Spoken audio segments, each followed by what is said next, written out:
Hello everyone, सर्व विद्यार्थ्यांचं पुन्हा एकदा या लेक्चरमध्ये खूप खूप स्वागत आहे मित्रांनो. आपण PYQ सिरीजमधला एक महत्त्वाचा टॉपिक या ठिकाणी आज लेक्चरला घेतो आहोत, तो म्हणजे तुमचा हेल्पिंग वर्ब. तर जनरली आपण नाऊन प्रोनाऊन ॲडजेक्टिव्ह इथपर्यंत आलेलो आहोत. तर आता वर्ब याच्यामध्ये परत दोन प्रकार पडतात, मेन वर्ब आणि हेल्पिंग वर्ब. तो जो मेन वर्ब आहे त्याला लेक्सिकल वर्ब असं इथं बोललं जातं, ठीक आहे. आणि दुसरा जो काय हेल्पिंग वर्ब आहे, तर हेल्पिंग वर्बचे परत दोन प्रकार पडतात मित्रांनो. हा जो हेल्पिंग वर्ब आहे त्याचे परत दोन प्रकार पडतात. एक असतो तुमचा प्रायमरी ऑक्झिलरी, लक्षात ठेवा, प्रायमरी ऑक्झिलरी. आणि जो दुसरा जो असतो त्याला आपण मोडल ऑक्झिलरी असं सुद्धा म्हणत असतो, मोडल ऑक्झिलरी. मग आजचा जो लेक्चर आहे त्याच्यामध्ये आपल्याला प्रायमरी ऑक्झिलरीज आणि मॉडेल ऑक्झिलरीज यांच्या संदर्भात आपल्याला डिटेलमध्ये चर्चा करायची. तर 2011 पासून 2025 डिसेंबर एंडपर्यंत जेवढ्या काही प्रश्नपत्रिका झालेल्या आहेत, म्हणजे जेवढ्या काही एक्झाम्स झालेले आहेत, तर त्या प्रश्नपत्रिकांमध्ये ह्या टॉपिकवर आलेले प्रश्न आपण सविस्तरमध्ये पाहणार आहेत. तर जनरली 15 वर्षाला डोळ्यासमोर ठेवा. ह्या 15 वर्षातला जो काही MPSCचा जो काही इतिहास आहे, प्रश्न विचारण्याच्या पद्धती, ह्या सगळ्या गोष्टी, तर याचा जर तुम्ही व्यवस्थित स्टडी जर केला, याच्यातील डिटेल्स जर व्यवस्थित जर केलं, तर मित्रांनो 2026मध्ये जे एक्झाम्स होतील त्या फारशा वेगळ्या होणार नाहीत, ठीक आहे. याच्या आधारे तुम्हाला 100% याचा तुम्हाला चांगला फायदा होणार आहे. चला आपण या लेक्चरला सुरुवात करूया. तर या ठिकाणी आपल्याला वेगवेगळे प्रश्न आहेत, ते डिटेलमध्ये जायचे. राज्यसेवा 2024चा शेवटचा पेपर आहे आपला. तर याच्यामध्ये आपल्याला काय विचारले बघायचं. पहिला प्रश्न आहे, dot dot is not a modal auxiliary. खूप साधा प्रश्न आहे. आणि विशेष बाब म्हणजे अशी मित्रांनो, राज्यसेवा गटब आणि गटक ह्या तीन पेपर साधारणतः 2021, 22, 23, 24 पर्यंतच्या इतक्या नॉर्मल झालेल्या आहे की बस. म्हणजे 21च्या नंतरच्या MPSC अंतर्गत झालेले पेपर आणि 21च्या अगोदरचे पेपर याच्यामध्ये खूप तफावत होते. जुने प्रश्न खऱ्या अर्थानं खूप चॅलेंजिंग होते, विचार करायला लावणारे होते. पण सध्याचे जे रिसेंट पॅटर्न आहेत त्याच्यामध्ये खूप सिम्प्लिसिटी टाकलेली आहे आणि याच्यामुळे मुलांचा स्कोर जो आहे तो झपाट्याने वाढत आहे. लक्षात ठेवा, खूप साधा प्रश्न, dot dot is not a मोडल ऑक्झिलरी. मग आपल्याला माहिती पाहिजे मित्रांनो, ऑक्झिलरी वर्ब ज्याला आपण हेल्पिंग वर्ब म्हणजे दोन प्रकार आहेत, एक प्रायमरी ऑक्झिलरी आणि दुसरा तो तुमचा मोडल ऑक्झिलरी. पैकी कॅन जो आहे तो मोडल ऑक्झिलरी आहे कंप्लीट, मे सुद्धा कंप्लीट मोडल ऑक्झिलरी आहे आणि आउट टू सुद्धा मोडल ऑक्झिलरी. फक्त उत्तरात यायला पाहिजे डू, कारण जो डू आहे हा प्रायमरी ऑक्झिलरी. मग आता तुमची संकल्पना या ठिकाणी मी क्लिअर करतो. हा जो काय प्रायमरी ऑक्झिलरी आहे, लक्षात ठेवायचं, ऑक्झिलरी. तर या प्रायमरी ऑक्झिलरीमध्ये तीन येतात. पहिला आहे तुमचा बी. बी म्हणजेच एम इज आर आणि ऑज वेअर यांचा समावेश होतो. दुसरा आहे तुमचा हॅव. हॅव मध्ये तीन येतात, हॅव, हॅज आणि हॅड, या तिघांचा समावेश याच्यामध्ये होतो. आणि तिसरा आहे तुमचा डूचे रूप. डू म्हणजेच डू, डज आणि डीड. तर जनरली ही जी तीन आहेत हे प्रायमरी ऑक्झिलरीज आहे. यांना प्रायमरी याच्यासाठी बोललं जातं का वेगवेगळ्या प्रकारच्या रचना बनविण्यासाठी यांचा वापर केला जातो. कशासाठी? रचना बनवण्यासाठी. रचना कोणकोणत्या आहेत? वेगवेगळ्या काळांच्या रचना बनवताना जे 12 काळ आहेत, ह्या 12 काळांमध्ये क्रियापदांच्या सोबत एक ॲप्रोप्रिएट हेल्पिंग वर्ब तुम्हाला घ्यावं लागतं. ते तुम्हाला प्रायमरी पैकी निवडावं लागतं. नंबर 2, वाक्य इंट्रोगेटिव्ह करायचं, वाक्य निगेटिव्ह करायचं, तुम्हाला हेल्पिंग वर्बचा वापर करावा लागतो. चेंज द वाईज करताना म्हणजे पॅसिव्ह वाईजमध्ये बीचा वापर कंपल्सरी करावा लागतो. तर जनरली असे मल्टिपल पर्पज या प्रायमरी ऑक्झिलरीचे आहेत आणि वेगवेगळ्या रचनांमध्ये आपल्याला ॲप्रोप्रिएट ऑक्झिलरी वापरावं लागतात. त्यामुळे डू हा कंप्लीट प्रायमरी आहे, तो मॉडलमध्ये कन्सिडर होत नाही. 4 नंबरचं उत्तर तुमचं कन्फर्म आहे. पुढचा जो प्रश्न आहे मित्रांनो, ग्रुप बी 2024चा पेपर आहे. बघा, एका पेपरमध्ये एकेका टॉपिकवर एखादाच प्रश्न आलेला आहे. क्वचित एखादा असा टॉपिक असतो का त्याच्यामध्ये 2-2 प्रश्न सापडतात, परंतु असं प्रमाण खूप कमी आहे. कारण आपल्याकडं English grammar, English vocabulary, comprehension इतके सारे टॉपिक्स आहेत का प्रत्येक टॉपिकला जर पेपरमध्ये जर न्याय द्यायचं बोललं तर साधारणतः वेटेज ह्या पद्धतीने येतं. त्यामुळे थोडं हाय वेटेजचे टॉपिक आपल्याला पुढे पाहिजे. त्याच्यामध्ये कंडिशनल सेंटेन्स, क्लॉज आहे, ॲग्रीमेंट आहे, सिंथेसिस आहे. तिथे 2-2, 3-3 प्रश्न ह्या टॉपिकवर विचारले जातात, पण इथे एक एकच प्रश्न मॅक्सिमम असतो. बघायचं, she may be attending the parent teacher meeting, PTM ज्याला बोलतो आपण. इथे तुम्हाला वाक्य दिलेलं आहे मे बी, अंडरलाईन केलेलं बघा. दुसरं दिलेलं आहे she might be attending the parent teacher meeting, might be दिलेलं आहे. आणि तिसरं दिलं आहे she could be attending the parent teacher meeting. तर ह्या 3 वाक्यांमध्ये अंडरलाईन केलेला जो भाग आहे मित्रांनो, तर हे काय आहे असं विचारलं. In which of the sentence of sentence above do or does the underline model express a good possibility. काय विचारलेलं आहे? Good possibility. तर मित्रांनो तुम्ही नोटीस करा, बेसिकली कुडने सुद्धा पॉसिबिलिटी व्यक्त केली जाते, परंतु जनरली ती पास्टच्या कॉन्टेक्स्टमध्ये यायला पाहिजे. माईटनं सुद्धा पॉसिबिलिटी व्यक्त करता येते मित्रांनो, but it is lesser degree than may. पण जो मे आहे हा मे इंडिकेट स्ट्रॉंग पॉसिबिलिटी. लक्षात ठेवायचं. उदाहरण तुम्हाला मी सांगतो. फॉर एक्झाम्पल आपण असं म्हणू शकतो बघा की पावसाळ्याचे दिवस आहे, आकाशामध्ये असे काळे घट्ट ढग जमा झालेले, मग आपण म्हणू शकतो it may rain tonight. मग पॉसिबिलिटी जास्त आहे कारण दिवस पावसाळ्याचेच आहे, त्यामुळे पावसाळ्याच्या दिवसांमध्ये पाऊस पडणं हे काही विशेष नाही. परंतु उन्हाळ्याचे कडक दिवस आहेत आणि मग त्यावेळेस जर कुठेतरी ढग दाटून आलेले आहे तर आपण म्हणतो अरे जनरली उन्हाळ्यामध्ये पाऊस नाही पडत आहे. So there is very less possibility than may. So may indicate strong possibility and might indicate comparatively weak possibility in that context. Okay, त्यामुळे आपल्याला 2 नंबरचा जो काही प्रश्न आहे त्याला ओनली ए ला उत्तरामध्ये द्यायचं आहे, ओनली ए. त्यामुळे इथं पर्याय क्रमांक 2 नंबर उत्तरामध्ये येते की ज्याच्यामध्ये ए दिलेला आहे. बघा ह्या गोष्टी या पद्धतीने करायच्या, म्हणजे जेव्हा तुम्ही वाक्यामध्ये मॉडेल ॲक्झुलरी घेता, ह्या मॉडेल ॲक्झुलरीचं लक्षात ठेवायचं. मॉडेल ॲक्झुलरीचे जे फंक्शन्स आहेत, फंक्शन्स ते कोणकोणती कार्य कोणकोणत्या अर्थानं करतात आणि त्यांचे वेगवेगळे जे मिनिंग्ज आहेत, तर हे तुम्हाला माहिती असणं खूप गरजेचं आहे. येतं लक्षात. तेव्हा एकेका इंडिव्हिज्युअल मॉडेल ॲक्झुलरीवर फोकस करा. एका वेळेस 4, 5, 6 पर्यंत वाचा, थोडा ब्रेक घ्या, नंतर दुसऱ्या वेळा डिटेलमध्ये जा. 100% टॉपिक कव्हर होतो. आणि जेव्हा तुम्ही 70-80 प्रश्न जेव्हा ह्या टॉपिकचे पाहता ना मित्रांनो, काहीच मागं राहत नाही, एवढं खात्रीशीर सांगतो. ठीक आहे, पुढचा प्रश्न बघायचा आता. Choose the correct sentence. Group B 2024चा आहे, म्हणजे ह्या पेपरमध्ये 2 प्रश्न आले ह्या टॉपिकवर. काय दिलेले बघायचं आपल्याला. करेक्ट सेंटेन्स विचारले म्हणजे कॉमन इररला आले. तुम्हाला या ठिकाणी 3 वाक्य दिलेली आहेत, एबीसी. काय दिलेले आहे? Shall we have some coffee. तर मग तुम्ही पाहू शकता या ठिकाणी मॉडेल ॲक्झुलरी आलेले शाल. तर मित्रांनो जर वाक्य इंट्रोगेटिव्ह असेल, इंट्रोगेटिव्ह सेंटेन्स बघा, वाक्य जर इंट्रोगेटिव्ह सेंटेन्स असेल आणि त्याची सुरुवात जर शालनं जर झालेली असेल तर त्याच्यानंतर जनरली आपण आय घेतो किंवा वीचा वापर केला जातो. शाल आय किंवा शाल वी. आलं लक्षात. म्हणजे तुम्हाला याचा वापर इंट्रोगेटिव्ह सेंटेन्समध्ये ह्या अँगलनी करतात. ठीक आहे, त्यामुळे ए जे आहे हे 100% बरोबर आहे, याच्यात चुकण्याचं काही नाही आहे. पण दुसरं वाक्य बघा, प्लीज. मित्रांनो प्लीज हा जो शब्द आहे हा नेहमी रिक्वेस्टच्या कॉन्टॅक्टमध्ये केला जातो, वापरला जातो. कोणत्या कॉन्टॅक्टमध्ये? रिक्वेस्ट. म्हणजे आपण कोणाला तरी रिक्वेस्ट करतो एखाद्या गोष्टीसाठी. Please you may post this letter for me. बघा आता पहिली गोष्ट जी रिक्वेस्ट आहे ही आज्ञार्थक वाक्याचा आहे, म्हणजे इम्पेरेटिव्ह सेंटेन्सचा कॉन्टॅक्ट येतो. त्यामुळे अशा वाक्याची रचना इंट्रोगेटिव्हची होऊ शकत नाही.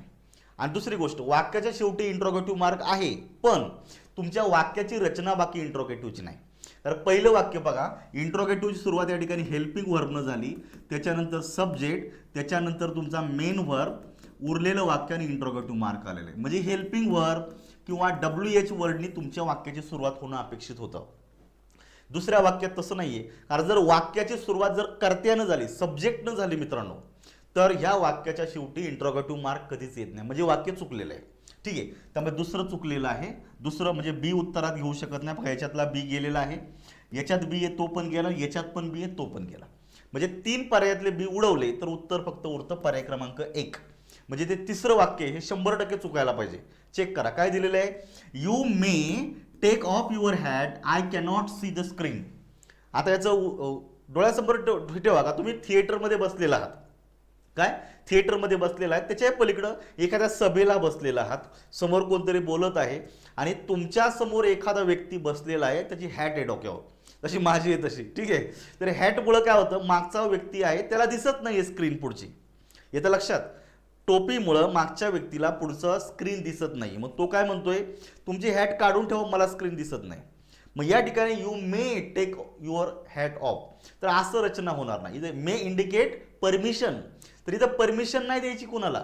जर तुम्हाला स्क्रीन दिसत नाही तर तुम्ही त्याला सांगताय, ऑर्डर द्या, सजेशन द्या, परमिशन नाही देऊ शकत. त्यामुळे या ठिकाणी मेचा वापर चुकीचा आहे. त्यामुळे मित्रांनो सी सुद्धा चुकीचा आहे, म्हणून पर्याय क्रमांक 1 ला उत्तरात द्या. हे अँगल आहेत बघा, हे लक्षात ठेवायचे. ग्रुप बी 2024, बापरे अजूनही प्रश्न त्याच्यावर आहे. बरोबर आहे का. या पेपरमध्ये छप्पर फाटके प्रश्न आलेले आहेत. ज्यांचा टॉपिक चांगला असेल त्याची चांदीच आहे.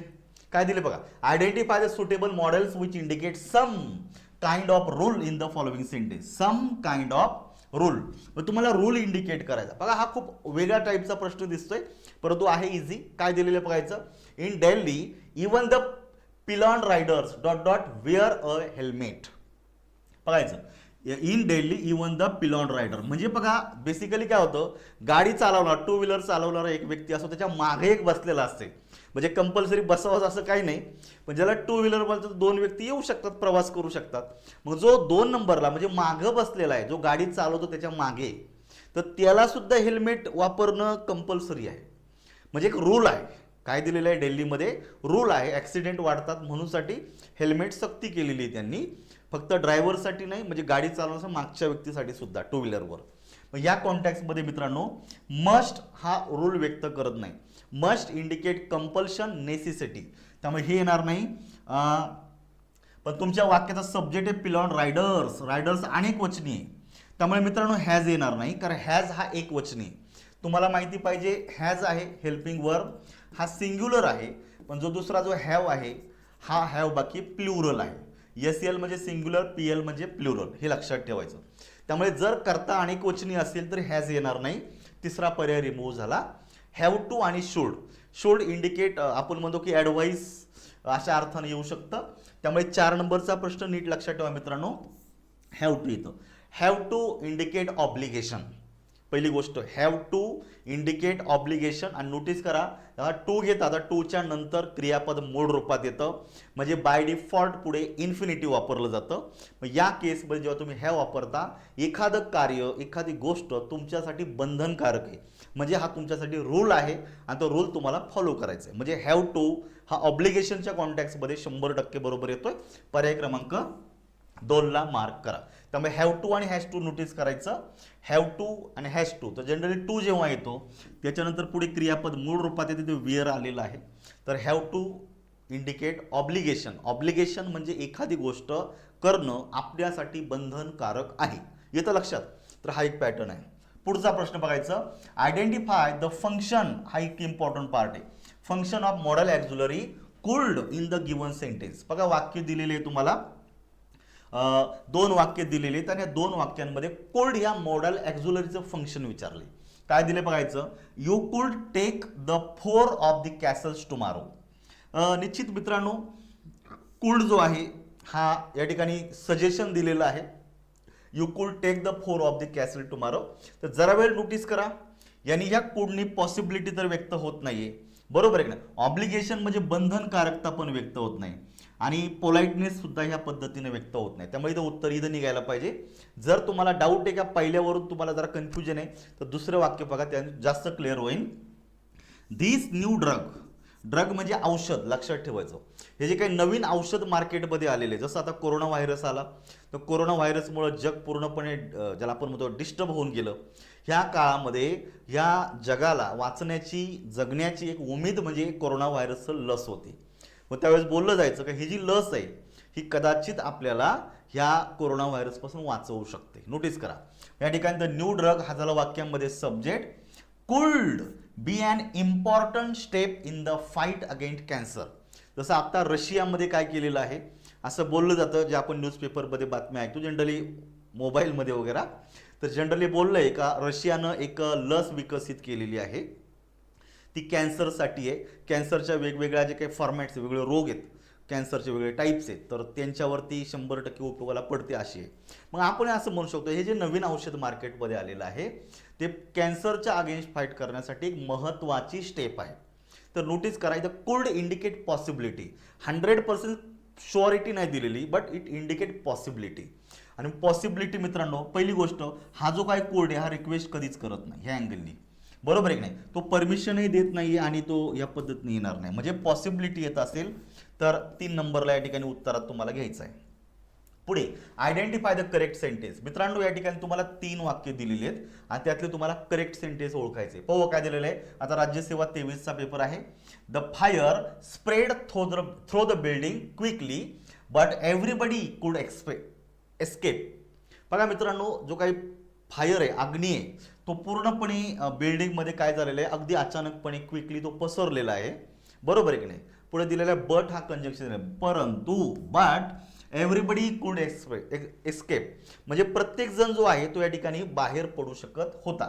तर कुठंतरी ह्या दोन वाक्यांमध्ये कन्फ्युजन होतं, लक्षात ठेवा. Fire spread through the building quickly, हा जो काय कंजंक्शन आहे यांनी काहीतरी कन्फ्युजन होते, त्यामुळे हे वाक्य 100% चुकतंय आणि याच्यामध्ये मॉडल ॲक्झुअलचा यूज ह्या कॉन्टॅक्टमध्ये बरोबर होत नाही. त्यामुळे ए चुकीचं आहे आपल्याला. The phone is ringing, it can be team. तर मित्रांनो बघायचं, the phone is ringing, phone वाजत आहे. इट कॅन बी टीम, तिथं कॅन जो आहे ह्या कॅनचे 2-3 फंक्शन सगळ्यांनी लक्षात ठेवायचं. Can indicate ability, can indicate permission आणि कॅन इंडिकेट पॉसिबिलिटी. ठीक आहे, असे काही ठराविक फंक्शन लक्षात ठेवायचे. परंतु इथे एक उदाहरण दिलेले, माहिती दिलेली आहे का फोन वाजत आहे आणि तो फोन कुणाचा असला पाहिजे, टीमचा. म्हणजे ज्याला आपण म्हणतो लॉजिकल, आपण म्हणतो की लॉजिकली कंक्लुजन तुम्ही करताय. दिलेली जी माहिती आहे ह्या माहितीच्या आधारे जेव्हा तुम्ही कंक्लुजन करता तेव्हा जनरली त्या ठिकाणी मस्टचा वापर केला जातो. हे नोटीस करायचं. तुमच्या मित्रानं तुम्हाला फोन केलाय, अरे मी 10 मिनिटात तुझ्या घरी पोहोचतो.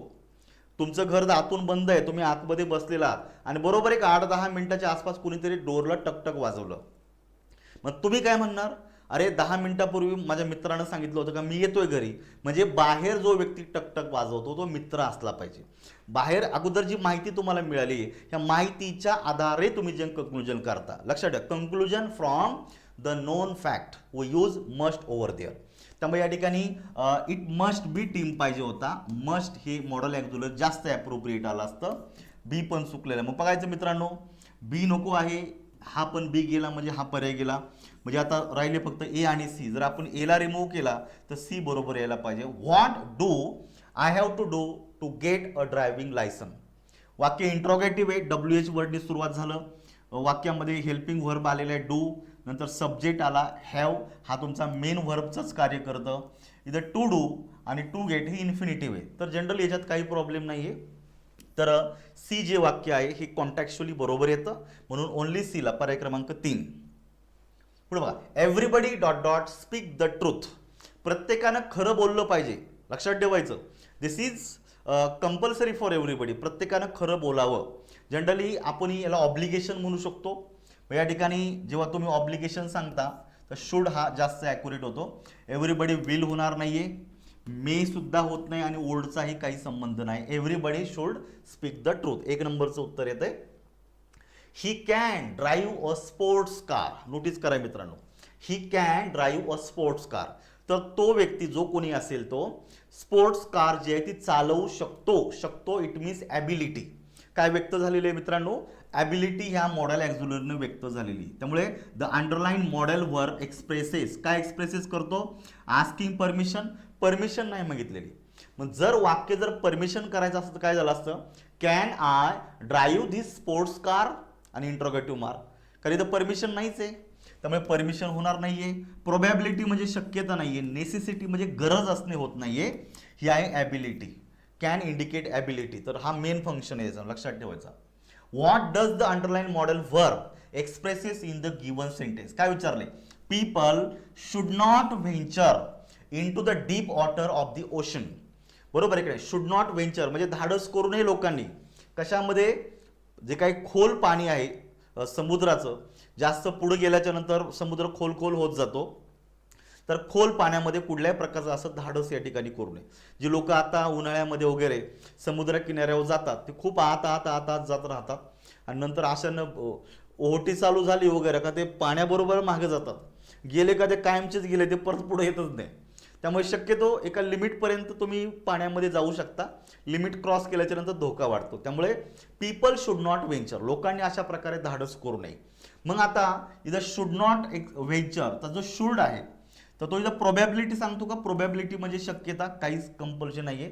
हा जनरली मॉरल ऑब्लिगेशनचा इश्यू होतो का मित्रांनो, तर हा मॉरल ऑब्लिगेशन सुद्धा होत नाहीये. सजेशन काही अंशी बरोबर येऊ शकतो, पण कंपल्शन हा जास्त स्ट्रॉंग आहे. कारण इथं परिस्थिती अशी आहे का समुद्राचं खोल पाणी आहे आणि तिथं अशा प्रकारे धाडस करू नये. That is compulsory not to do this activity. Okay, त्यामुळे सजेशनपेक्षा कंपल्शन हे जास्त ॲक्युरेट येते. त्यामुळे 2 नंबरचं चुकीचं आहे. 3 नंबरला मार्क करा. Identify the function of modal auxiliary. त्यामुळे मित्रांनो नोटीस करा, तुम्हाला मोस्टली मॉडेल ॲक्झुलर ज्या त्याचे फंक्शन विचारले जातात. त्यामुळे फंक्शन प्रत्येक मॉडेल ॲक्झुलरीचं तोंड पाठ असलं पाहिजे. अरे आहेत तरी किती, बोटावर मोजणे इतकी तुमचे मॉडेल ॲक्झुलरी, त्यातले 4-5 इतके सोपे आहेत का त्याला कधी वाचायची गरज लागत नाही.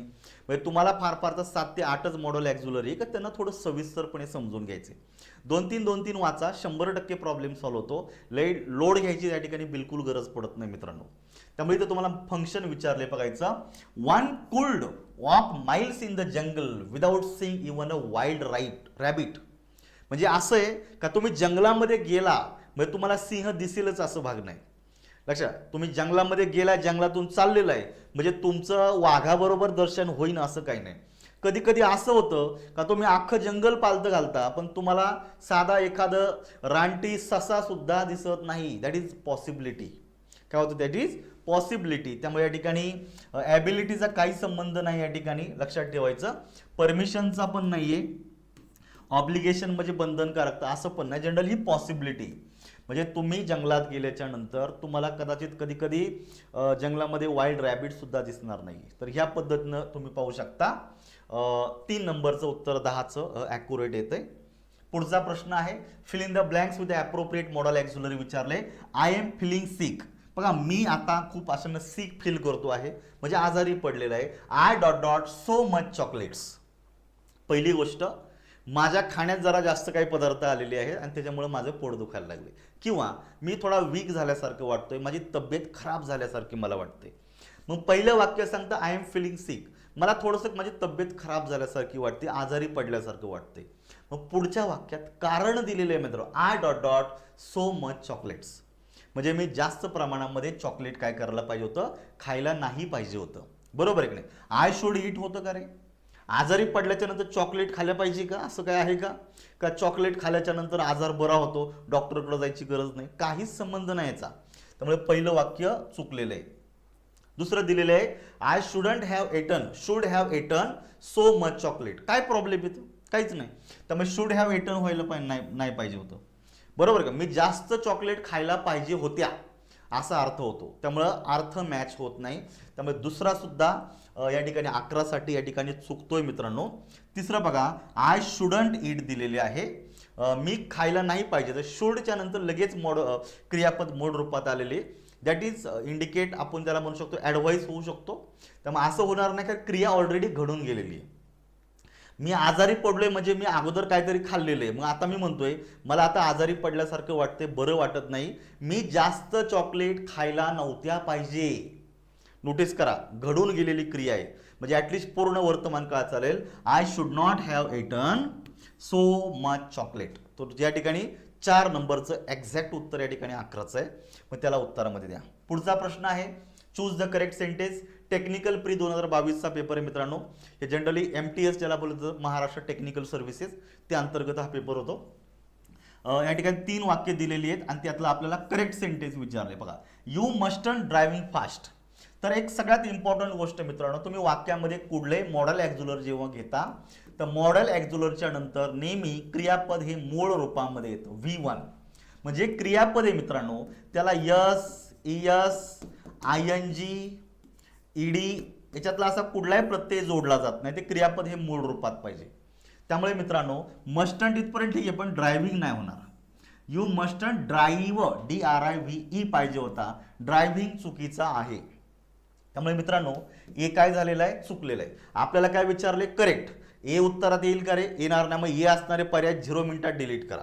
पाहिला ए डिलीट झालेला आहे, हा पर्याय गेला. याच्यामध्ये एक ए आहे, हा एक पर्याय गेला. म्हणजे 2 पर्याय गेले. म्हणजे काही सेकंदामध्ये आपण 50-50 वर आलो. दुसरं वाक्य दिलेलं आहे, you needn't drive fast. Needn't म्हणजे नीड नॉट. लक्षात ठेवायचं, निडंट म्हणजेच काय, नीड नॉट. तर मित्रांनो निडंटच्या नंतर तुमचं क्रियापद मूळ रूपात येतं. तू जास्त जोरात फास्ट पद्धतीनं गाडी चालवण्याची गरज नाही. हे वाक्य बरोबर आहे. आणि तिसरं, don't you have to go to the office at 9 every day. वाक्य इंट्रोगेटिव्ह आहे पण निगेटिव्ह केलेले, काही फरक पडत नाही मित्रांनो. तुमचं हेही वाक्य बरोबर आहे. त्यामुळे बी आणि सी ला उत्तरात घ्यायचंय. पर्याय क्रमांक 3 येतोय. इथे सी नसल्यामुळे दुसरा पर्याय जातो. त्यामुळे 12 नंबरचा प्रश्न आहे आणि त्यासाठी 3 नंबरचं एक्झॅक्ट उत्तर आहे.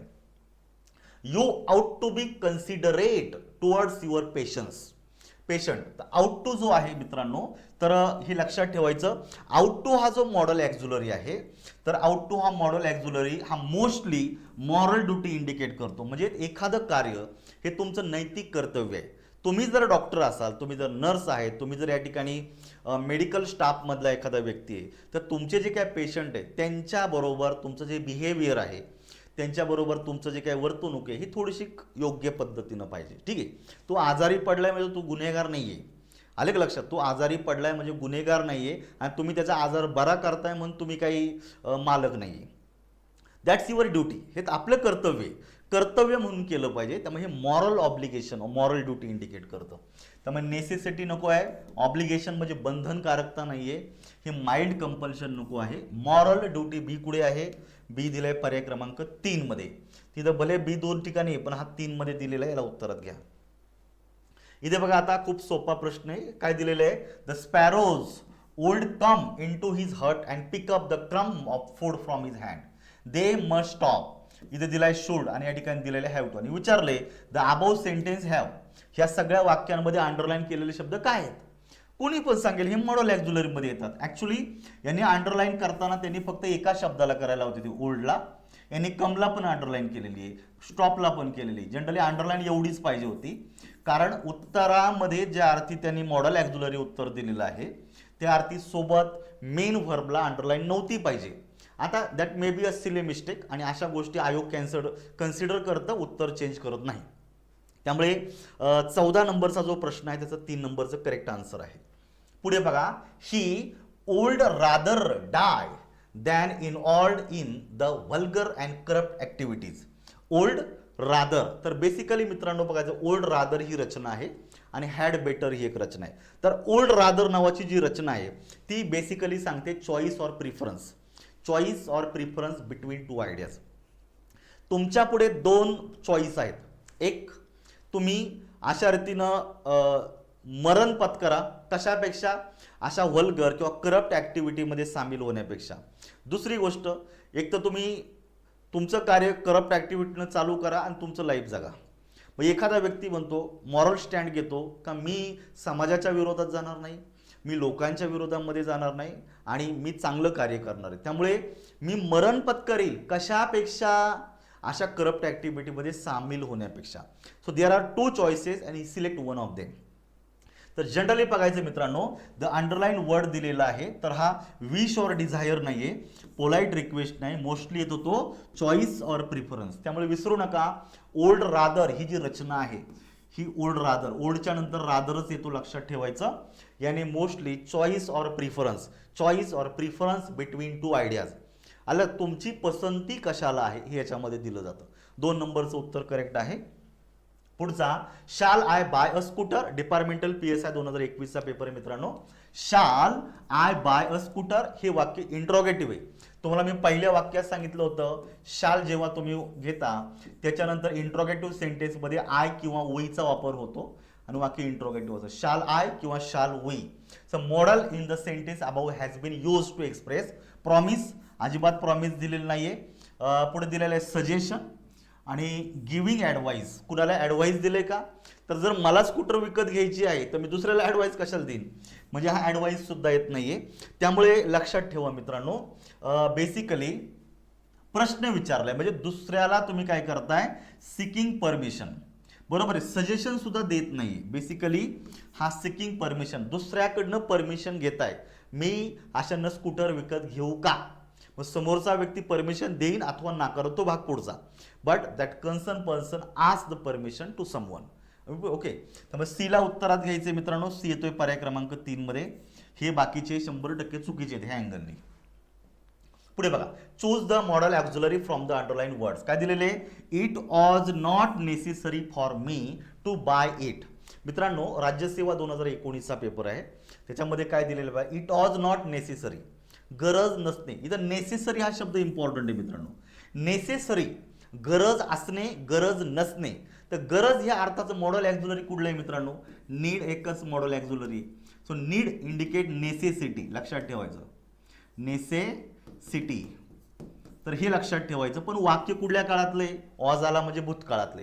मग आता तुम्ही नोटीस करा, जेव्हा तुम्ही 4 पर्याय पाहता, इथं डू दिलेला आहे आणि या ठिकाणी डिडंट दिलेला आहे. तर लक्षात ठेवा मित्रांनो, डू आणि डज हे सिंपल प्रेझेंट टेन्स मध्ये वापरले जातात. जर वाक्य इंट्रोगेटिव्ह असेल तर सिंपल प्रेझेंट टेन्स मध्ये वापरलं जातं. याच्या उलट जो डीड आहे, ह्या डीडचा वापर तुम्ही सिंपल पास्ट टेन्स मध्ये करताय. कशामध्ये करायचंय आपल्याला, इंट्रोगेटिव्ह सेंटेन्स मध्ये, सिंपल पास्ट टेन्स मध्ये. ज्या अर्थी वाक्यात ऑज आलाय म्हणजे भूतकाळ आहे, मग तुम्ही डू घेऊन चालेल का आता रिप्लेस करायचं म्हटलं, नाही चालणार. कारण डू जो आहे, डोंट जो आहे शब्द, हा सिंपल प्रेझेंट टेन्सचं वाक्य बनवतो, त्यामुळे हे येणार नाही, कारण मूळ वाक्य भूतकाळातले. उरले डोंट, डिडंट. मग नोटीस करा मित्रांनो, हा जो यूज टू आहे, यूज टू न नेसेसिटी सांगितली जात नाही. Use to indicate disconnected habit in the past. भूतकाळातील एखादी जी सवय का जी आत्ता राहिलेली नाहीये, अशी डिस्कनेक्टेड हॅबिट यूज टू न सांगितली जाते.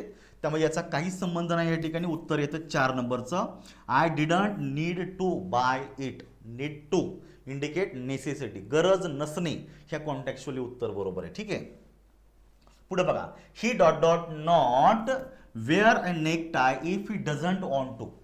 परत एकदा गरज याचा कॉन्टेक्स्ट आलेला आहे का त्याला अशानं नेक टाय घालण्याची, परिधान करण्याची गरज नाही जर त्याला वाटत नसेल तर. त्यामुळे गरज असणे, गरज नसणे, ह्या कॉन्टेक्स्टमध्ये एकच मॉडल ॲक्झिलरी मित्रांनो, ते म्हणजे नीड.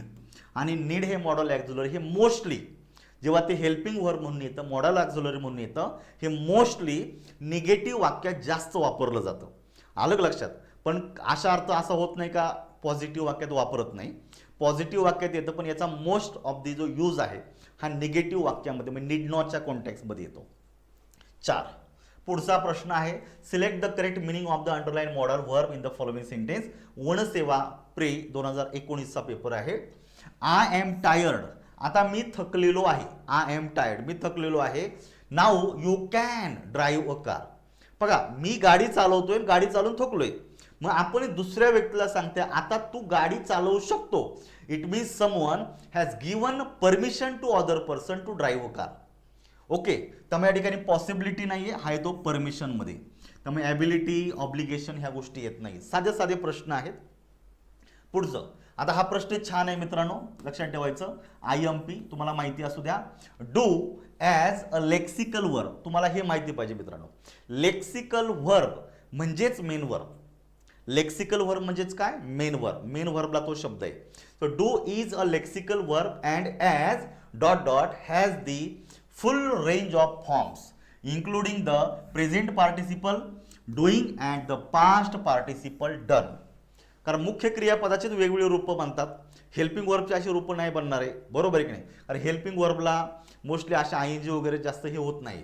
त्यामुळे इथे तुम्हाला दिलेले बघायचं, in the blanks with correct word would be. तर याचं उत्तर यायला पाहिजे प्रोवर्ब. बघा, मी तुम्हाला थोडी माहिती सांगतो मित्रांनो. पहिला शब्द दिलेला आहे तुम्हाला बघायचं, प्रोनाऊन हा शब्द तुम्ही नोटीस करा. नाऊन तर सर्वांनाच माहिती आहे, पण नामाऐवजी जो शब्द वापरला जातो त्याला प्रोनाऊन म्हणतो. याच्यात जो प्रो आहे मित्रांनो, प्रोचा अर्थ होतो इन्स्टेड ऑफ. काय अर्थ होतो, इन्स्टेड ऑफ, च्या ऐवजी, नामाऐवजी वापरणारा शब्द प्रोनाऊन. सेम पद्धतीनं आपल्याला घ्यायचा दुसरा शब्द प्रोवर्ब, लक्षात ठेवायचं. मग या ठिकाणी प्रोवर्ब जो असतो, प्रोवर्ब म्हणजे इन्स्टेड ऑफ. तर मित्रांनो, जो शब्द वाक्यामध्ये क्रियापदाऐवजी वापरला जातो, म्हणजेच कसं, क्रियापदाची रिपिटिशन, एकाच वाक्यात एक क्रियापद 2 वेळा घेऊन चालत नाही. नोटीस करा, एकाच वाक्यात एक क्रियापद 2 वेळा घेऊन चालत नाही. त्यामुळे एकदा का ते क्रियापद घेतलं तर ते जर दुसऱ्यांदा येत असेल तर त्याच्या ऐवजी सेकंड टाइम आपल्याला डूचं रूप वापरायचं, त्याला प्रोवर्ब असं बोललं जातं. येतं लक्षात. छोट्या छोट्या गोष्टी तुम्हाला माहिती असू द्या. त्यामुळे या ठिकाणी तुमच्या वाक्यामध्ये प्रोवर्ब येतं. जरंडचा काही संबंध नाही, मॉडेलचा काही नाही, मेन वर्बचा पण काही नाही. पुढचा बघा, आता हे तुम्हाला दिलेलं आहे बघा. आता मी जे बोललो ते ह्या रोलमध्ये दिलेलं आहे. तुमच्या माहिती सवय व्हिडिओ पॉज करा हवं तर, हे लिहून ठेवा छान पद्धतीनं. हे बऱ्याच वेळा वेगवेगळ्या पुस्तकांमध्ये सापडत नाही. याचं उदाहरण बघा, सीमा रन्स. रन्स हे झालं तुमच्या वाक्यातलं मूळ क्रियापद. Much faster than Dinesh. Actually इथं सुद्धा क्रियापद रन्सच आहे. इथे पण ऍक्च्युली क्रियापद रनच आहे. तर मित्रांनो, एकाच वाक्यात एक क्रियापद 2 वेळा वापरता येईल का रे? नाही. त्यामुळे एकदा वापरल्याच्या नंतर याच काळातलं डूचं रूप तुम्हाला वापरायचंय. जर या ठिकाणी कर्त्याच्या नंतर क्रियापदाला एस आहे, तर या ठिकाणी सुद्धा दिनेश हा सब्जेक्ट एकवचनी आहे, याच्यानंतर सुद्धा डूला एस लावून तुम्ही डज करायचा. इथे डू चालणार नाही. छोट्या छोट्या गोष्टी बघा. मग हा जो डज आहे याला प्रोव्हर्ब बोललं जातं, कारण तो ह्या रन ह्या नामाऐवजी यूज केलेला आहे.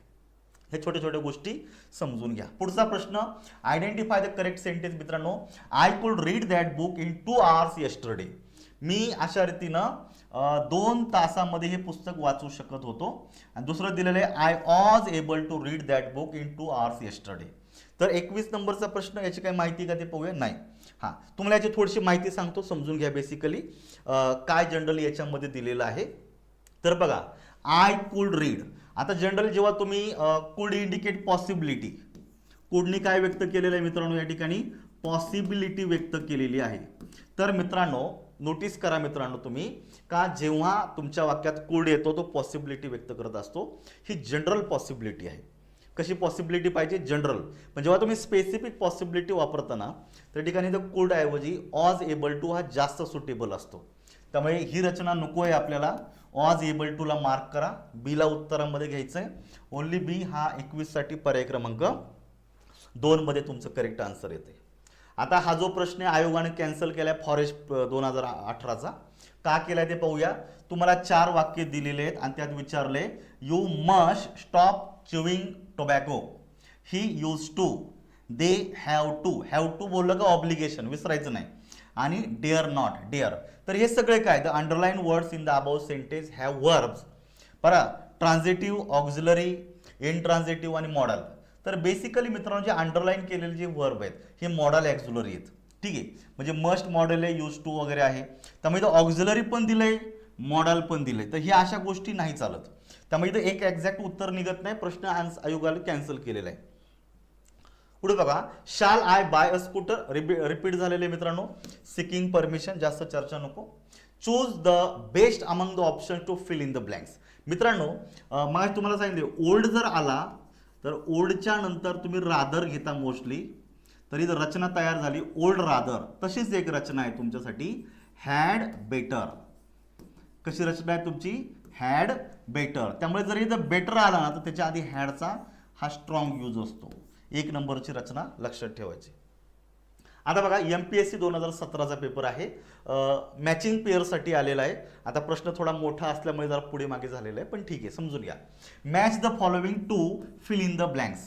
आता काय दिलेलं बघायचं, what dot dot I do for you.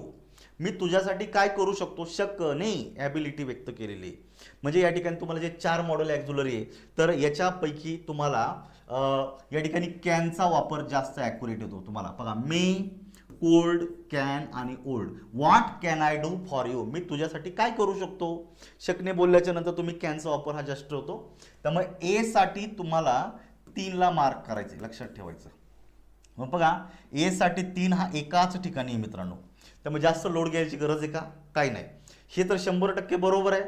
त्यामुळे उरलेले पर्याय पण बरोबरच असले पाहिजे. पद्धतीने मॅच करा. 2ला म्हणजे बीला 4 होत आहे. Dot dot you like to go by your sir.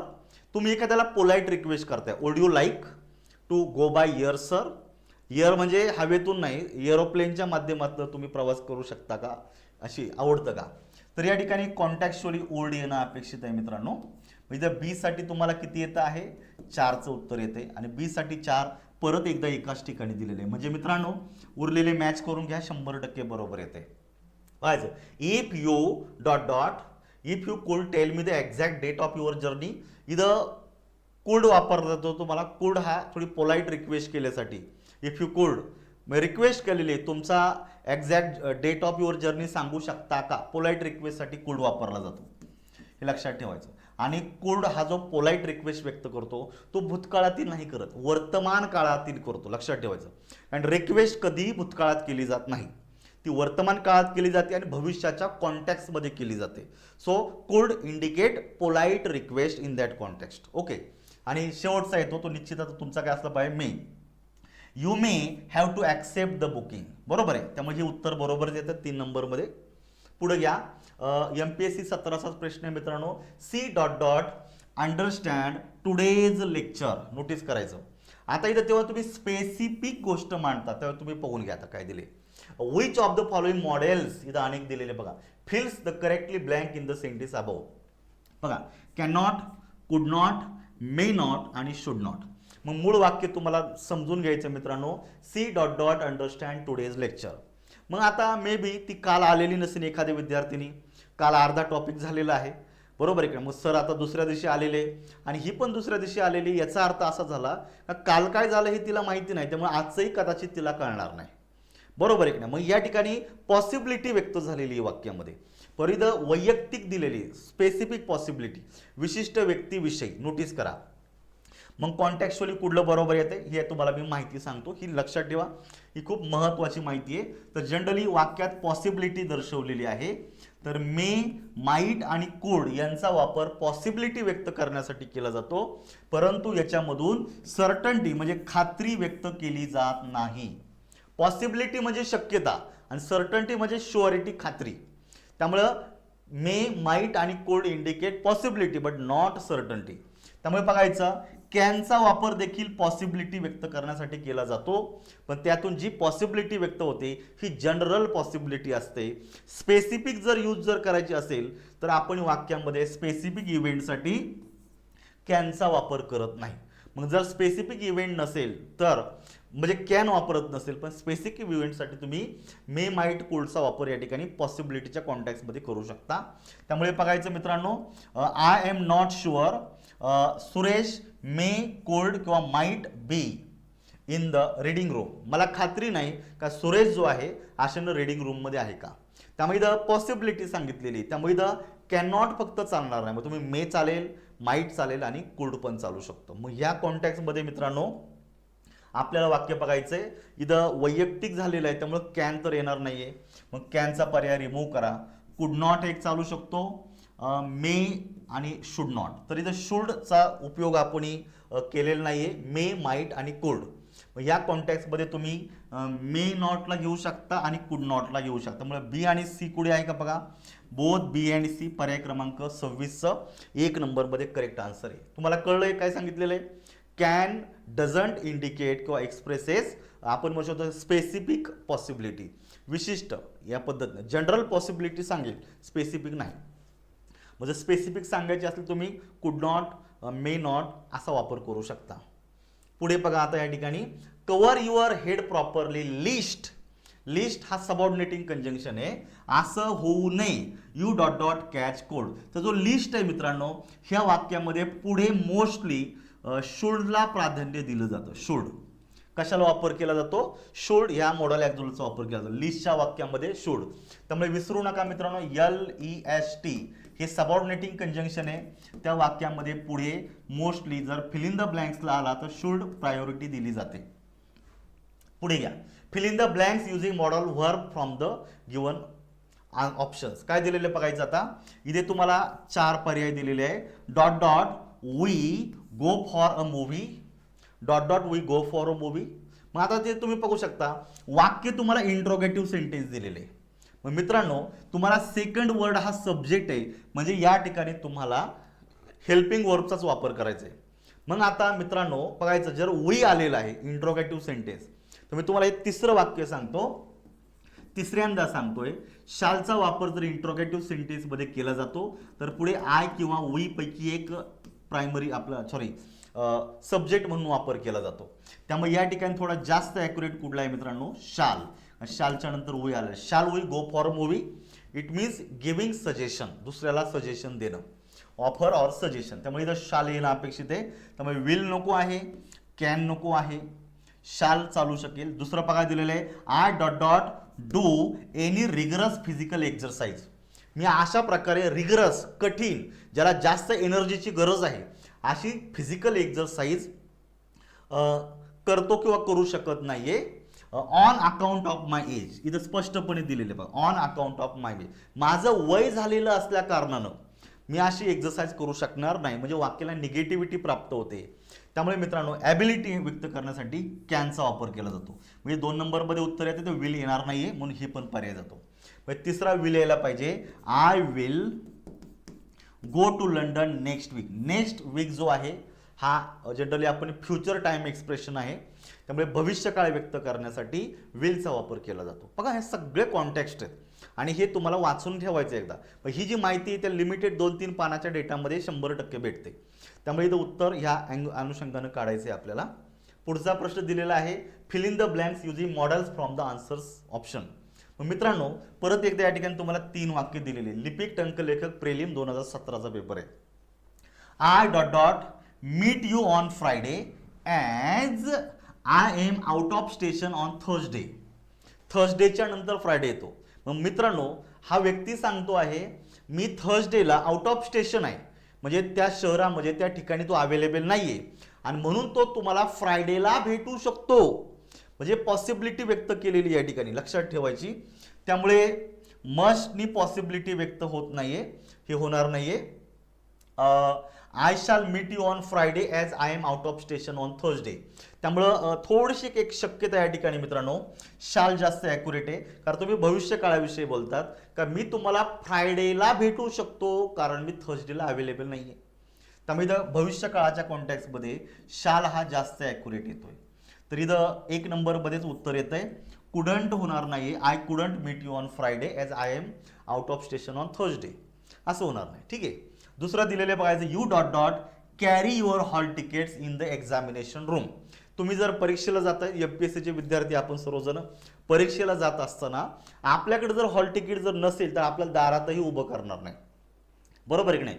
तुमच्या आयडेंटिटीवरच शंका उत्पन्न होते. तुमच्याकडे जर हॉल तिकीट नाही तर तुम्हीच या सीटचं रिझर्व आहेत हे सिद्ध होत नाही.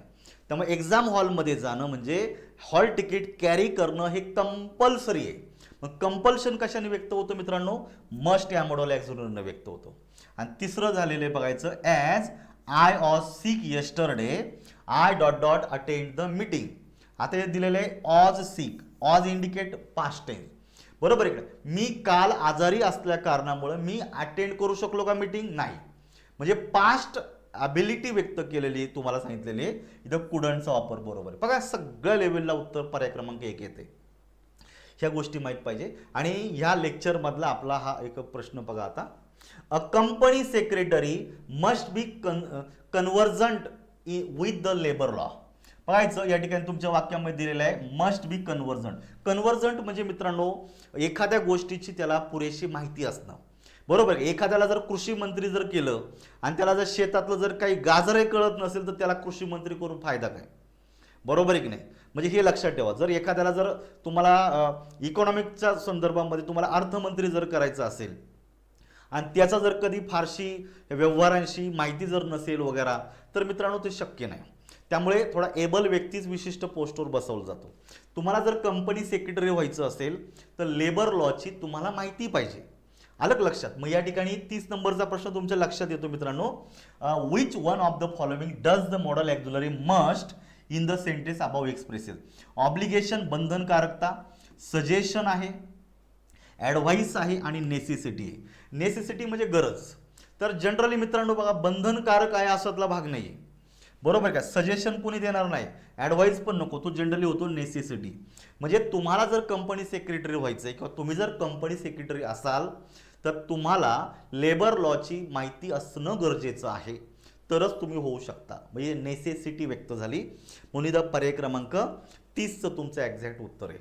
तर 31 नंबरचा प्रश्न आहे, काय विचारलंय तुम्हाला, select the proper model verb. तुम्हाला एक ॲप्रोप्रिएट तुम्हाला वाक्यामध्ये मॉडेल वर्ब तुम्हाला वापरायचं, म्हणजे मॉडेल ॲक्झिलरीचा यूज करायचा आहे. ॲक्च्युली हे कम्युनिकेशन फॉर्मॅटमध्ये जॉन व्यक्ती काय बोलतोय, जॉन नावाचा व्यक्ती, my house is very near the motorway. Actually लक्षात ठेवा मोटार वे हा अमेरिकन वर्ड आहे, ठीक आहे. आपण याला सध्या हायवे म्हणतो, बरोबर आहे काय. आपण ब्रिटिश किंवा इंग्लिश आपले जे इंडियन लोक आहेत हायवे म्हणतो, त्याला अमेरिकन लोक मोटार वे बोललं जातं, बरोबर आहे का. म्हणजे हा व्यक्ती म्हणतोय my house is very near the motorway म्हणजेच हायवे. मग जर बघा एखाद्या व्यक्तीचं घर हायवेच्या जर जवळ असेल याचा अर्थ हायवेला किंवा मोटारवेला मोठ्या संख्येनं वाहनांची वर्दळ असणार आहे आणि या वर्दळीमुळे जास्त आवाज येत असेल, बरोबर आहे की नाही. मग आता ही माहिती दिलेली आहे, ह्या माहितीच्या आधारे तुम्हाला एक स्टेटमेंट या ठिकाणी शोधायचं आहे. इट डॉट डॉट व्हेरी नॉइझी किंवा noise, it must be dot dot. मग इथं तुम्हाला वाक्यामध्ये स्पेसिफिकली काय यायला पाहिजे, मस्ट यायला पाहिजे, मस्ट बी नॉइज. नॉइझी पाहिजे पुढं पण ठीक आहे, आता हरकत नाही, इट मस्ट बी नॉइज. तर इथं मस्ट हा मॉडल ॲक्झिलरी ॲप्रोप्रिएट बसतो. तर मस्टचं फंक्शन काय मित्रांनो, तुमच्याकडे जी आधी माहिती असते माहितीच्या आधारे जे तुम्ही कंक्लुजन काढता ते कंक्लुजन सांगण्यासाठी मस्ट हे वापरलं जातं. अगोदरच्या पार्टमध्ये सुद्धा आपण पाहिलेलं आहे. एक उदाहरण या ठिकाणी मी तुम्हाला सांगितलं होतं का माझा मित्राने फोन केला की मी 10 मिनिटांमध्ये घरी पोहोचतो. तुम्ही घराच्या आतमध्ये बसलेला आहात, आतून दरवाजा बंद आहे आणि 10 मिनिटाच्या आसपास बरोबर कोणतरी बाहेर डोअरवर टकटक वाजवले. मग आपण काय म्हणतो का माझा मित्रच असला पाहिजे. हे कसं तुम्ही सांगितलंय, कारण अगोदर त्याचा फोन आला होता का मी 10 मिनिटात पोहोचतो. म्हणजे ज्याला आपण म्हणतो स्टेटमेंट किंवा आपण म्हणू शकतो की एखादं स्टेटमेंट करतो based on the non fact. जे तुम्हाला माहिती आहे माहितीच्या आधारे जे स्टेटमेंट केलं जातं तेव्हा तुम्हाला मस्टचा वापर हा मोर ॲक्युरेट असतो. ठीक आहे. त्यामुळे इथं तुम्हाला त्याला आपण म्हणतो inference conclusion from the non fact. ठीक आहे. तर मग कंक्लुजन सांगण्यासाठी कॅन वापरत नाहीये, मे पण नाही आणि कोल्ड पिन वापरत नाहीत. कॉन्टेक्स्चुअली 3 नंबरचा पर्याय बरोबर आहे. What does the underline modal auxiliary suggest, you can go now. आपण एखाद्याला जायला परमिशन देतो, यू कॅन गो, तुम्ही जाऊ शकता. It means to give permission. म्हणजे या ठिकाणी काय होतं मित्रांनो, परमिशन होतं. याच्यात ॲबिलिटीचा काही संबंध नाहीये, रिक्वेस्ट काही करत नाही किंवा पॉसिबिलिटी सांगितली जात नाही. बाय द वे ॲबिलिटी आणि पॉसिबिलिटी किंवा आपण म्हणतो परमिशन हे तीनही कॅन ह्या मॉडेल ॲक्झिलरचे फंक्शन आहे. पण हे फंक्शन तुम्ही वाक्याच्या कॉन्टॅक्ट प्रमाणे डिसाईड करायचे. कोणत्याही वाक्यात हे तीनही फंक्शन लागू होत नाहीत, लक्षात ठेवायचं. आणि कॅननी मोस्टली रिक्वेस्ट नाही करत आपण. ठीक आहे. ह्या गोष्टी साध्या साध्या गोष्टी लक्षात ठेवा. I will teach you a lesson, मी तुला धडा शिकवेल. आता इथं थोडासा याला निगेटिव्ह मिनिंग आहे मित्रांनो. मी द लेसन म्हणजे एक्झॅक्टली पुस्तक उचकून तुला एखादा पुस्तकातला लेसन नाही शिकवणं, मी तुला धडा शिकवेल. म्हणजे थोडक्यात काय, आपण एखाद्या व्यक्तीला अशा रीतीनं धमकी वजा बोललेलो आहोत. कसं बोललेलो आहोत, धमकी वजा. त्यामुळे जेव्हा तुम्ही वाक्यामध्ये आय आणि वी हे जे फर्स्ट पर्सन प्रोनाऊन आहेत यांच्यानंतर जेव्हा तुम्ही विल वापरता तेव्हा याचा अर्थ प्रॉमिस, थ्रेट, डिटर्मिनेशन असे अर्थ निघतात. त्यामुळे या ठिकाणी कॉन्टेक्स्चुअली मिनिंग निघायला पाहिजे मित्रांनो तुम्हाला थ्रेट. त्यामुळे 33 नंबरचा प्रश्न आहे आणि याचं उत्तर तुम्हाला या पद्धतीनं थ्रेट हे उत्तर तुम्हाला द्यायचं आहे, बरोबर आहे की नाही. ह्या पद्धतीनं पुढे बघा. What does the underline modal auxiliary suggest, departmental ASO 2017चा पेपर आहे मित्रांनो. The game will be over within a short time. अजून जी काही मॅच आहे, गेम आहे, ती संपलेली आहे का, नाही. म्हणजे विल सांगतो मित्रांनो की एखादी क्रिया भविष्य काळात घडणार आहे, बरोबर आहे का. विल बी ओव्हर म्हणजे घडणार आहे किंवा एखादे गेम संपणार आहे कधी, विदिन अ शॉर्ट टाइम थोड्या वेळामध्ये. अजून ती वेळ आली का, नाही, पण थोडा वेळ झाला का ती जी गेम आहे ती संपेल. म्हणजे तुम्ही या ठिकाणी बघा जनरल ट्रूथ सांगत नाही. जनरल ट्रूथ जे असतं मित्रांनो हे सर्व काळामध्ये सत्य असतं. ठीक आहे. त्यामुळे इथं एक फॅक्ट दिलेली आहे, लक्षात ठेवायचं. एखादी घटना घडणार आहे, घटनेविषयी माहिती दिलेली, हे जनरल ट्रूथ नाही होत. ठीक आहे. या ठिकाणी तुम्हाला इन्सिस्टन्स असं पण होणार नाही, तुम्ही एखाद्या गोष्टीवर इन्सिस्ट होत आहे, बरोबर आहे का. त्यामुळं या गोष्टी तुम्हाला लक्षात ठेवायच्या मित्रांनो. विलिंगनेस होत नाही, जनरली याचा अर्थ होतो प्रिडिक्शन. प्रिडिक्शन म्हणजे तुम्ही भाकीत करता. भाकीत हे नेहमी भविष्य काळाच्या कॉन्टॅक्टमध्ये केलं जातं आणि या ठिकाणी जो विल आहे हा या ठिकाणी प्रेडिक्ट करतोय भविष्य काळाविषयी. ठीक आहे. 4 नंबरचा पर्याय करेक्ट आहे. Choose the correct option to fill in the blanks in the given sentence. काय विचारले बघा मित्रांनो, when dot dot Lalita take her teaching degree. म्हणजे ललिता ही मे बी टीचर असावी आणि तिने तिची टीचिंगची डिग्री कंप्लीट केलेली. म्हणजे मित्रांनो पहिल्या वाक्यातून व्यक्त होणारा जो काही काळ आहे हा भूतकाळ आहे, एवढं तर तुम्हाला क्लिअर कळलं. एकदा व्हेननी विचारलेला प्रश्न आहे, तिनं म्हणजे ललिता नावाच्या मुलीनं तिची टीचिंगची डिग्री केव्हा या ठिकाणी केलेली आहे किंवा त्याला मिळालेली आहे. म्हणजे एखादी घटना घडून गेलेली आहे, जी घटना घडलेली ती तुम्ही भूतकाळामध्ये यूज करू शकता. दुसरं दिलेलं आहे which school dot dot she go to first. ती पहिल्यांदा कोणत्या स्कूलमध्ये गेली होती, म्हणजे primary, pre primary, secondary, higher secondary, junior ह्या पद्धतीने ती कोणत्या स्कूलमध्ये प्रथम गेली होती. म्हणजे मित्रांनो ही सुद्धा घडून गेलेली क्रिया आहे. त्यामुळे निश्चित या वाक्यामध्ये तुम्हाला भूतकाळ हा जास्त वापरायचा आहे. त्यामुळे नोटीस करा डज येणार नाहीये कारण हा वर्तमान काळाशी संदर्भात येतो म्हणून पर्याय क्रमांक 1 गेला. इथला डज येत नाहीये, म्हणून मित्रांनो पर्याय क्रमांक 3 घेतला. हॅव आणि हॅज हे वर्तमान काळात येतात, त्यामुळे हे पण येत नाही. त्यामुळे जर वाक्याचा कॉन्टॅक्ट हा भूतकाळातला असेल तर मित्रांनो निश्चित तुम्हाला भूतकाळातलं हेल्पिंग वर्ब घ्यायचं आहे. आणि ते जनरली डू डज डीड पैकी कुठलं येत असतं? डीड येत असतं. डीडचा वापर आपण भूतकाळात करतो, त्यामुळे इथे पण डीड येणार आहे. When did Lalita take her teaching degree and which school did she go to first. इथं डीडच का बसला तर तुम्हाला माहिती पाहिजे मित्रांनो, हा रूल आहे की जेव्हा तुम्ही वाक्यामध्ये डूची रूपं वापरता, डू, डज आणि डीड यांच्यापैकी कोणतंही एक हेल्पिंग वर्ब घेतलं तर त्याच्यानंतर पुढे जे क्रियापद येतं ते मूळ रूपामध्ये घ्यायचं. ठीक आहे. आणि वाक्याचा कॉन्टेक्स्ट भूतकाळ असल्यामुळे डीड घेतलेला आहे आणि यांच्यानंतर जे क्रियापद आलेले आहे ते ह्या पद्धतीनं मूळ रूपामध्ये आलेले आहेत. ठीक आहे. म्हणून इथं पर्याय क्रमांक 2 हा एक्झॅक्ट मॅच होतोय. तुम्हाला ह्या गोष्टी कळल्या पाहिजे. कर सहाय्यक गटक 2016चा पेपर मित्रांनो काय विचारलंय? Choose the best among the options to fill in the blank. आपल्याला एक ॲप्रोप्रिएट या ठिकाणी ऑप्शन या ठिकाणी निवडायचा आहे तुम्हाला फिल इन द ब्लँक्सला. He dot dot better mind his manners. मित्रांनो तुम्हाला मी या अगोदरच्या लेक्चरमध्ये पण सांगितलेलं आहे, जेव्हा तुम्ही वाक्यामध्ये एक रचना आहे ती म्हणजे हॅड बेटर, मग जर तुम्हाला हॅड दिलेला असेल आणि फिल इन द ब्लँक्समध्ये जर बेटर असेल तर तो वापरा. बेटर दिलाय तर हॅड वापरा, कारण हॅड बेटर ही एक रचना आहे, ही अशीच वापरली जाते. ठीक आहे. आणि एक दुसरी एक रचना मी तुम्हाला इंट्रोड्यूस केली ती होती ओल्ड रादर. ओल्ड रादर मग जनरली आतापर्यंतचा इतिहास काय सांगतो? रादर सारखा शब्द, बेटर सारखा शब्द वाक्यामध्ये दिला जातो. मग याचा जो काही जोडीदार आहे आधीचा तो तुम्हाला फिल इन द ब्लँक्सला शोधायचा आहे. मग तो पटकन शोधता आला पाहिजे. हॅड बेटर बघा ह्या पद्धतीने उत्तर द्यायची. What does the underline modal in the sentence below suggest. काय सजेस्ट करतो? लिपिकचा पेपर आहे 15चा. You can hurt your self. मित्रांनो you can hurt your self नावाचं वाक्य आहे. याच्यामध्ये कॅन हा एक हेल्पिंग वर्ब आलेला आहे, त्याचं तुम्हाला फंक्शन विचारले. तर मित्रांनो कॅनचे वेगवेगळे फंक्शन आहे. Can indicate ability, can indicate permission, can indicate possibility or probability. ठीक आहे. तर या ठिकाणी मित्रांनो यू कॅन हर्ट युअर सेल्फ. ठीक आहे. त्यामुळे याने ॲबिलिटी व्यक्त होत नाही, खात्री पण व्यक्त होत नाही. जनरली कॅन इंडिकेट तुमचं होतं प्रोबॅबिलिटी, शक्यता वर्तवली जाते. काय वर्तवली जाते? शक्यता. त्यामुळे कॅननं सुद्धा शक्यता वर्तवली जाऊ शकते. हे कॉन्टेक्स्चुअली 37चा पर्याय क्रमांक 2 हे तुमचं एक्झॅक्ट उत्तर येते. Choose the correct model indicating moral obligation. बघा प्रश्न खूप छान विचारलाय. असं कोणतं मॉडेल ॲक्झुलरी आहे का त्यातून काय व्यक्त होतं मित्रांनो? मॉरल ऑब्लिगेशन व्यक्त होतं. ASO 2015चा पेपर आहे. मग इथं मॉरल ऑब्लिगेशन जर बोललं तर जनरली आपल्याला मॉरल ज्याला आपण होतं मॉरल ड्युटी यासाठी आपल्याला आउट टूचा वापर ह्या ठिकाणी व्हायला पाहिजे. परंतु याच्या व्यतिरिक्त आपल्याला अजून एक मॉडेल ॲक्झुलरी आहे का तो थोडा मॉरल ऑब्लिगेशनच्या कॉन्टॅक्टमध्ये बोलतो, त्याला आपण बोललं जातं शुड. मग आपण या ठिकाणी म्हणतो I should help those who need my help. ज्या लोकांना माझी गरज आहे, लक्षात ठेवा माझ्या मदतीची गरज आहे, मी त्यांना मदत केली पाहिजे. म्हणजे गरजू लोकांना मदत करणं हे आपलं कर्तव्य आहे. मग ह्या कॉन्टॅक्टमध्ये मॉरल ऑब्लिगेशन होतं. त्यामुळे शुड हा मोस्ट ॲप्रोप्रिएट पर्याय तुम्हाला त्या ठिकाणी दिलेले आहे. तर शाल, विल, कॅन यांनी काही ह्या गोष्टी ऑब्लिगेशन व्यक्त होत नाही, लक्षात ठेवायचं. पुढे बघा choose the correct alternative from the following to fill in the blanks. They हा झाला subject. Agreed that the election dot dot be held at any earlier date.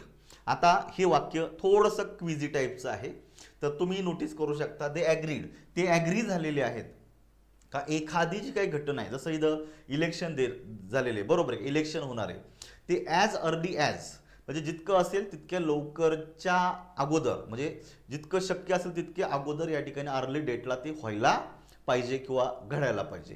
मग या ठिकाणी आपण जस्ट एखाद्याला ॲडवाईस देतो ह्या कॉन्टॅक्टमध्ये किंवा एखादी घटना घडायला पाहिजे तुम्ही या कॉन्टॅक्टमध्ये बोलता, थोडं शुड हा जास्त ॲप्रोप्रिएट वापरला जातो. ठीक आहे. पुढे या choose the correct alternative to complete the sentence. Children dot dot not eat chocolate. बघा परत एकदा ह्या गोष्टी झालेल्या आहे की लहान मुलांनी चॉकलेट खाऊ नये. That may be an advice to little children. लहान मुलांना दिला जाणारा सल्ला आहे. मग ॲडवाईस देण्यासाठी काय वापरलं जातं तुम्हाला? परत एकदा शुड वापरलं जातं. म्हणजे या ठिकाणी सुद्धा वाक्यामध्ये काय येतं? परत एकदा शुड आहे. Children should not eat chocolates. दात किडतात. What does the underline word expresses विचारले बघा. The train should arrive any time now. अजून आलेली आहे का ट्रेन? नाही. परंतु थोड्या वेळामध्ये जी ट्रेन आहे ती कुठल्याही वेळेला या ठिकाणी पोहोचू शकते, बरोबर, किंवा पोचायला पाहिजे असं तुम्ही व्यक्त करताय. त्यामुळं या ठिकाणी तुम्ही पाहू शकता नेसेसिटी, गरज असणे, जनरली नीडचा वापर केला तो नेसेसिटीला. सजेशन, कुणाला आपण सजेशन पण दिलेली आहे. इन्स्ट्रक्शनमध्ये कुणाला सूचना पण दिलेली नाही. त्यामुळे मित्रांनो, आपण एखादी गोष्ट एक्सपेक्ट करता, अँटिसिपेट करता, बरोबर आहे की नाही. तुम्ही बराच वेळ झालेला आहे का तुम्ही ट्रेनची वेट करताय, ट्रेनचा जो टायमिंग आहे एक्झॅक्टली अरायव्हलचा तो आता जवळपास झालेला आहे. तर मग आपण म्हणतो की कुठल्याही वेळेला आता ट्रेन येऊ शकते, म्हणजे तुम्ही एक्सपेक्ट करताय का ट्रेन थोड्या वेळामध्ये पोहोचेल. मित्रांनो, असे कॉन्टॅक्ट तुम्ही त्या वाक्याला जुळवत चला, म्हणजे तुम्ही त्या प्रश्नाच्या उत्तरापर्यंत खूप जवळ पोहोचता आणि इथं उत्तर येण्याची शक्यता स्ट्रॉंग असते. मग ह्या कॉन्टॅक्ट्समध्ये मित्रांनो तुमचं 2 नंबरचं उत्तर एक्सपेक्टेशन हे करेक्ट आहे. इथं जर असतं अँटिसिपेशन तेही बरोबर आलं असतं, पण इथं तुम्हाला कॉन्टॅक्च्युअली एक दिलेलं आहे. बघा, यू कॅन गेट हर्ट हे रिपीट झालेलं आहे मित्रांनो. परमिशन होत नाहीये, ॲबिलिटी नाही, ऑफर नाही. तुम्हाला मागायचं नाही प्रोबॅबिलिटी. प्रोबॅबिलिटी म्हणजे शक्यता, बरोबर आहे की नाही. आपण बोलतो मी कधीच फेल होऊ शकत नाही, पण एखादा व्यक्ती म्हणून आपण फेल होऊ शकतो. नोटीस करा तुम्ही, एखादी एक्झाम मी आतापर्यंत कधीच पास झालो नाही, म्हणजे फेल झालो नाही, बरोबर आहे की नाही. त्यामुळे मी हे एक्झाममध्ये फेल होणार नाही, परंतु तू फेल होऊ शकतो, आपण आजारी पडू शकतो. नोटीस करा, म्हणजे ह्या साध्या साध्या गोष्टी आहेत का पॉसिबिलिटी व्यक्त केली, प्रोबॅबिलिटी व्यक्त केली जाते. त्यामुळं 1 नंबरचं उत्तर येतं आहे. Choose the correct alternative to complete the sentence. Moral education, ज्याला आपण म्हणतो ना नैतिक एज्युकेशन जे असतं, नैतिक शिक्षण असतं, dot dot have been taught in the universities long back. मागेच या ठिकाणी अशांना मॉरल एज्युकेशन शिकवायला पाहिजे होतं. मग आता ह्या कॉन्टॅक्ट प्रमाणे तुम्हाला लक्षात ठेवायचंय, जेव्हा तुम्ही एखादी गोष्ट तुम्हाला करणं किंवा शिकणं हे तुमच्यासाठी मॉरली इम्पॉर्टंट आहे. थोडंसं आपण मॉरल एज्युकेशन किंवा मॉरल ड्युटीचा उल्लेख झालेला आहे, थोडा आउट टूला जास्त प्रायोरिटी दिली जाते. आउट टू हॅव बीन टॉट लक्षात ठेवायचं. इथं टू आलेलं आहे, टूच्या नंतर इथे हॅव हे क्रियापदाचं मूळ रूप आले आणि पुढे तुमचे वाक्य पॅसिव्हमध्ये घेतलेले आहे. ठीक आहे, ह्या कॉन्टॅक्टफुली येतं, बाकीचे येणार नाहीत. आता या ठिकाणी मॅचिंग पेअरसाठी आलेले असंच एक वाक्य आपण पहिल्या पार्टमध्ये सुद्धा पाहिलेले फर्स्ट हाफमध्ये, याच्यातही तसंच काहीतरी दिलेलं आहे. बघायचं, dot dot we have some coffee. पहिली गोष्ट वाक्य इंट्रोगेटिव्ह आहे. इंट्रोगेटिव्ह वाक्यामध्ये जर वाक्यामध्ये आय किंवा वी जर सब्जेक्ट असेल तर याच्या आधी आपण जनरली शालला जास्त प्रायोरिटी देतो. म्हणजे वाक्य काय म्हणतं, शाल आय किंवा शाल वी. जेव्हा शाल आय किंवा शाल वी वापरतो त्यांनी जनरली ऑफर किंवा सजेशन व्यक्त केली जाते. त्यामुळे इथं कॉन्टॅक्च्युअली आपल्याला शाल हा जास्त ॲप्रोप्रिएट बसतो. त्यामुळे ए जो आहे, ए साठी तुम्हाला 4ला प्रायोरिटी द्यायची, लक्षात ठेवायचं. एला 4ला प्रायोरिटी द्यायची. 4 बघा या ठिकाणी एक दिलेला आहे आणि या ठिकाणी एक दिलेला आहे, म्हणजे दुसरा पर्याय रिमूव्ह झाला आणि चौथा रिमूव्ह झाला. आता पुढे बघा, इथे पण आता 3 नंबर दिलेला आहे बीला, दोन्ही ठिकाणी दिलेला आहे, म्हणजे इथं तुम्हाला बी साठी 3च यायला पाहिजे. Dot dot we come in. जेव्हा आपण एखाद्या व्यक्तीच्या कॅबिनमध्ये ऑफिसमध्ये जर जायचं असेल तर आपण एक परमिशन मागतो. मग आपण काय म्हणतो, may I come in, may we come in. It means to ask permission to someone to come in. तर या ठिकाणी कॉन्टॅक्च्युअली मे हा ॲक्युरेट या ठिकाणी आलेला आहे. ठीक आहे, आता राहिले 2. डॉट डॉट आपल्याला याच्यामध्ये बघायचं. बघा, dot dot you take him tomorrow and dot dot you please post this letter for me. आता बघा, हे वाक्य कॉमन इररला अगोदर येऊन गेलेले, आता ह्या ठिकाणी ते तुम्हाला फिल इन द ब्लँकसाठी आलेले. मग तुम्ही पाहू शकता मित्रांनो की या ठिकाणी असं म्हणू शकतो, couldn't you take him tomorrow. इथं कुडंटचा वापर होऊ शकतो कारण दुसरी पॉसिबिलिटीज राहत नाही या ठिकाणी. आणि या ठिकाणी आपल्याला 1 नंबरला विलचा वापर होणार आहे. विल हा जेव्हा तुम्ही इंट्रोगेटिव्ह सेंटेन्समध्ये घेता, नोटीस करा, वाक्य इंट्रोगेटिव्ह सेंटेन्स आहे आणि जर वाक्याची सुरुवात तुम्ही विल यू अशी जर केलेली जर असेल तर जनरली हे जे काय कन्स्ट्रक्शन आहे विल यूचं, हे रिक्वेस्ट करण्यासाठी वापरलं जातं इंट्रोगेटिव्ह सेंटेन्समध्ये. हा लक्षात ठेवा, विल यू, कारण रिक्वेस्ट आपण दुसऱ्या व्यक्तीला करतो तर सेकंड पर्सनमध्ये येतो. त्यामुळे छोट्या छोट्या गोष्टी पहा. त्यामुळे इथं पर्याय क्रमांक 1ला या ठिकाणी 44चं उत्तर करेक्ट येत आहे. पुढचा प्रश्न, identify the correct meaning of the modal underline. जे मेडल झालेले मॉडेल करा, MODAL, मॉडेल अंडरलाईन. मग बघायचं, he has resolve that he shall always fight for a right cause.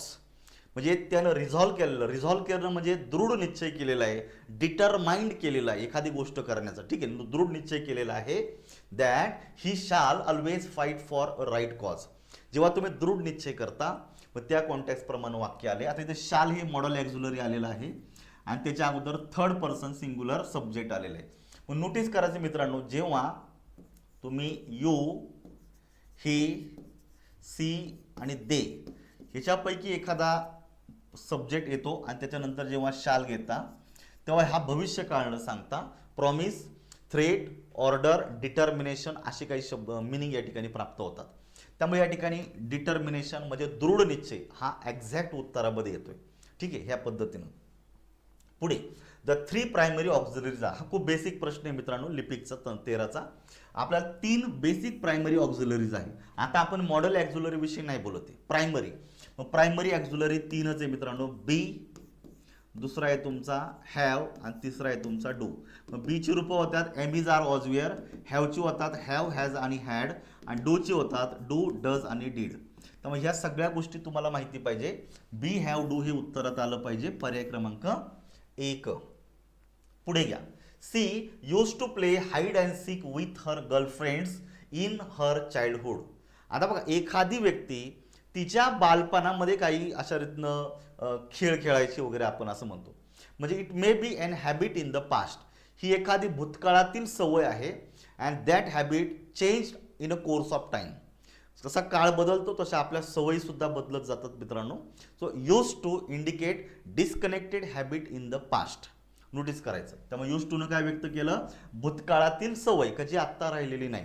मग तुम्हाला प्रश्न काय विचारलाय, which verb from can be substitute. Substitute म्हणजे मित्रांनो बदलायचंय. म्हणजे फक्त तुम्हाला हे जे अंडरलाईन केलेला जो काय पार्ट आहे यूज टू, हे मॉडेल वर्ब बदलायचे पण मिनिंग बदलायचं नाही. मग तुम्हाला एक गोष्ट माहिती पाहिजे का, भूतकाळातील एखादी सवय ही कशा कशा पद्धतीनं कोणकोणत्या प्रकारे मांडता येते. तर पहिली गोष्ट, एखादी हॅबिच्युअल ज्याला ॲक्शन ज्याला आपण म्हणतो ना, हॅबिच्युअल ॲक्शन, पण ती ॲक्शन कुठली पाहिजे मित्रांनो, पास्ट मधली. ही 3 प्रकारे मांडता येते. तुम्ही वाक्यामध्ये यूज टूचा वापर करू शकता, नंतर क्रियापद मूळ रूपात घ्यायचं, जे या ऑलरेडी ठिकाणी दिलेलं आहे. 2 नंबरला तुम्ही ओल्ड सुद्धा वापरू शकता. ओल्डच्या नंतरही परत क्रियापद मूळ रूपात येतं. आणि तिसरी रचना आहे, तुम्ही वाक्यातील मुख्य क्रियापद हे साध्या भूतकाळात घेऊ शकता, यांनी सुद्धा हॅबिच्युअल पास्ट ॲक्शन व्यक्त करता येते. आता आपल्याला काय विचारलेलं आहे, वर्बच विचारलेलं आहे. त्यामुळे हॅड येणार नाही, ऑज येणार नाही, कुल्ड येणार नाही, जनरली इथं ओल्ड. आणि ओल्डच्या नंतर मित्रांनो पुढे क्रियापद जे येणार आहे ते मूळ रूपात येणार आहे, ठीक आहे. 4 नंबरचा आन्सर करेक्ट आहे. पुढे बघा, the train should arrive any time now. हे रिपीट झालेलं आहे मित्रांनो. आता ट्रेन कुठल्याही वेळेला येऊ शकते, आपण अँटिसिपेट करतो, या पद्धतीने लक्षात ठेवा, रिपीट झालेलं आहे. पुढे बघा, I need interpreters in my surgery who dot dot speak Punjabi, Urdu and Gujarati. मला एक असा इंटरप्रिटर पाहिजे. इंटरप्रिटर म्हणजे मित्रांनो दुभाषा, का ज्या व्यक्तीला इतरही भाषांचं पूर्ण ज्ञान अवगत आहे, ठीक आहे. जसं आपल्या देशाचे माननीय पंतप्रधान जेव्हा रशियाच्या राष्ट्रपतींशी व राष्ट्राध्यक्षांशी बोलायला जातात तेव्हा ते त्यांच्यामध्ये रशियन लँग्वेजमध्ये बोलत नाही, किंवा ते जे राष्ट्राध्यक्ष असतील, पुतीन साहेब असतील, ते आपल्या माननीय पंतप्रधानांबरोबर काय हिंदीमध्ये बोलत नाही, ते त्यांच्या रिजनल डायलेक्टमध्ये बोलतात. मग तिथे एक व्यक्ती असतो का त्या व्यक्तीला इंडियातील लँग्वेज आणि रशियन लँग्वेजमध्ये दोघांचेही ज्ञान असतं. म्हणजे a person who have an ability to speak more languages, Punjabi, Urdu, Gujarati etcetera. Ability कशाने व्यक्त केली जाते मित्रांनो, कॅन ह्या मॉडेल ॲक्झिलरीने व्यक्त केली जाते. त्यामुळे who can speak Punjabi, Urdu and Gujarati, can हे ॲबिलिटी व्यक्त करतं, बरोबर आहे. Choose the correct alternative, dot dot so many books, how are you going to read them. बरोबर आहे की नाही. मग आता बघायचं, तुला एवढी पुस्तकं विकत घेण्याची गरज आहे का, आणि तू ही सगळी पुस्तकं कशी वाचणार आहेस. How are you going to read them म्हणजे या ठिकाणी वाक्य वाचलं तर लगेच तुमच्या लक्षात येतं कुठं तरी याला गरज असणे असा कॉन्टॅक्ट आलेला आहे. बरोबर आहे की नाही. सो मेनी बुक्स, तुला एवढी पुस्तकं विकत घ्यायची गरज आहे का. मग आता या ठिकाणी बघायचं मित्रांनो, लक्षात ठेवा तुम्ही, नीड यू टू बाय आणि दिलेले नीड यू बाय. मस्ट तर येणार नाही, कारण गरज सांगण्यासाठी आपल्याला वापरलं जातं नीड. त्यामुळे नीड यू टू बाय होतं बघा. नीड हे तुम्ही या ठिकाणी मुख्य क्रियापद म्हणून घेता. आता कॉन्टेक्स्ट प्रमाणे हा झाला तुमच्या वाक्यामध्ये पुढे सब्जेक्ट आणि पुढे झालेलं तुमचं इन्फिनिटिव्ह. तर इथं कॉन्टेक्स्चुअली इन्फिनिटिव्ह नाही बसत आहे, ठीक आहे. मस्टही बसत नाही. मात्र राहिले दोन, नीड यू बाय आणि need you have to buy. तर बेसिकली बघा आपण सिम्पली म्हणतो need you buy so many books. म्हणजे या ठिकाणी तुमचं 2 नंबरचं उत्तर हे थोडं जास्त ॲक्युरेट येणं अपेक्षित आहे. लक्षात ठेवा. कॉन्टेक्स्चुअली 4. पुढे बघा, I must have my way in this matter. I must have my way in this matter. मग आता या ठिकाणी बघायचं मस्ट हा जो मॉडल ॲक्झुलरी आहे याचा तुम्हाला काय विचारलंय मित्रांनो, मिनिंग तुम्हाला या ठिकाणी विचारलंय. जनरली तुम्ही एखादी गोष्ट डिटरमाइन करताय, निश्चित करताय का मी हेच करलं, बरोबर आहे का, माझा स्वतःचा मार्ग असला पाहिजे, माझी स्वतःची आयडेंटिटी असली पाहिजे, ओळख असली पाहिजे, तुम्ही स्वतःविषयी दृढ निश्चय केलेला आहे. ठीक आहे. त्यामुळे या ठिकाणी फिक्स डिटर्मिनेशन हा जास्त ॲक्युरेट मस्टसाठी. नेसेसिटी व्यक्त होत नाही, ऑब्लिगेशन बंधनकारकता नाही आहे, स्ट्रॉंग प्रॉब्लेम नाही. जनरली याला काय आपण म्हणतो fix determination. Select the correct model to express obligation. असं कोणता मॉडेल ॲक्झुलरी आहे की ज्याने ऑब्लिगेशन व्यक्त केलं जातं. मित्रांनो ऑब्लिगेशन म्हणजेच काय, एखादी गोष्ट तुमच्यासाठी करणं हे बंधनकारक आहे. काय ते तुमच्यासाठी बंधनकारक आहे. मग आता तुमच्यासाठी ते गरजेचं आहे. मग तुम्ही ऑब्लिगेशन सांगण्यासाठी कोणतं मॉडेल आहे, you dot dot keep your promise. बघा जर तुम्ही एखाद्याला वचन जर दिलेलं आहे तर हे वचन तुम्ही पाळलं पाहिजे, बरोबर आहे का. म्हणजे एखाद्याच्या वचनाला जागणे, एखाद्याच्या शब्दाला जागणे हे आपल्यासाठी बंधनकारक आहे. मग इथे तुम्ही या पद्धतीनं कॉन्टेक्स्ट प्रमाणे आपण शुडचा वापर करू शकता. You should keep your promise म्हणजे तू तुझं प्रॉमिस पाळायला हवं. म्हणजे आपण एखाद्याला हे करताय, काय करताय, ॲडवाईस देत आहेत, मग तो तुमचा ऑब्लिगेशनच्या कॉन्टेक्स्ट प्रमाणे पण येतो. त्यामुळे तो ऑब्लिगेशनला कधी विल वुडचा वापर होत नाही, मेचा सुद्धा होत नाही. आणि ह्या मॉडेल ॲक्झुलरचे प्रत्येकाचे फंक्शन वेगवेगळे आहेत, ते ऑब्लिगेशन होत नाही. ठीक आहे. ह्या पद्धतीनं पुढे बघा, you shall have a holiday tomorrow. निश्चित मित्रांनो सेकंड पर्सन प्रोनाउनच्या नंतर जेव्हा शाल येतो तेव्हा फक्त भविष्यकाळ होत नाही. आपण एखाद्याला म्हणलो चलो तुम्ही छुट्टी आहे काल, बरोबर का, एन्जॉय युअर सेल्फ, मग it may be a promise. हे काय असू शकतं मित्रांनो, हे प्रॉमिस आहे. आपण एखाद्याला सुट्टीसाठी प्रॉमिस दिलेली का तुला उद्या सुट्टी असेल, ठीक आहे. ही कमांड नाही आहे, बरोबर आहे की नाही. त्याचबरोबर ही ड्युटी नाही आहे किंवा थ्रेट पण नाही आहे. सुट्टी देणं ही काही ऑर्डर होणार नाही, प्रॉमिस दिलेले. म्हणजे लगेच तुम्हाला ह्या गोष्टी कळतात. माय नेबर्स डोर इज लॉक्ड. माझा जो शेजारी आहे त्याचं घराचा डोर हा बंद आहे मित्रांनो. पुढे काय दिलेलं आहे, he dot dot left for America. बघा हे तिसऱ्यांदा ह्या टाईपचं उदाहरण आलेलं आहे. आणि मी परत एकदा सांगतो मित्रांनो, तुमच्याकडे जर काही आधीची माहिती असेल त्या माहितीच्या आधारे जेव्हा तुम्ही कंक्लुजन करता तेव्हा तिथं तुम्ही मस्ट हे मॉडेल ॲक्झुलरी वापरताय. माझ्या नेबरचा जो डोर आहे तो लॉक आहे. म्हणजे बघा तुम्ही सांगतो माझा शेजारी आहे, तो बऱ्याच दिवसापासून म्हणतोय मला गोव्याला जायचे, गोव्याला जायचे, आणि कालपासून त्याचा डोर बंद आहे. म्हणजे मी काय म्हणतो, अरे तो म्हणत होता की मला गोव्याला जायचे, आता त्याचा डोर बंद आहे म्हणजे तो गोव्याला गेलेला असावा.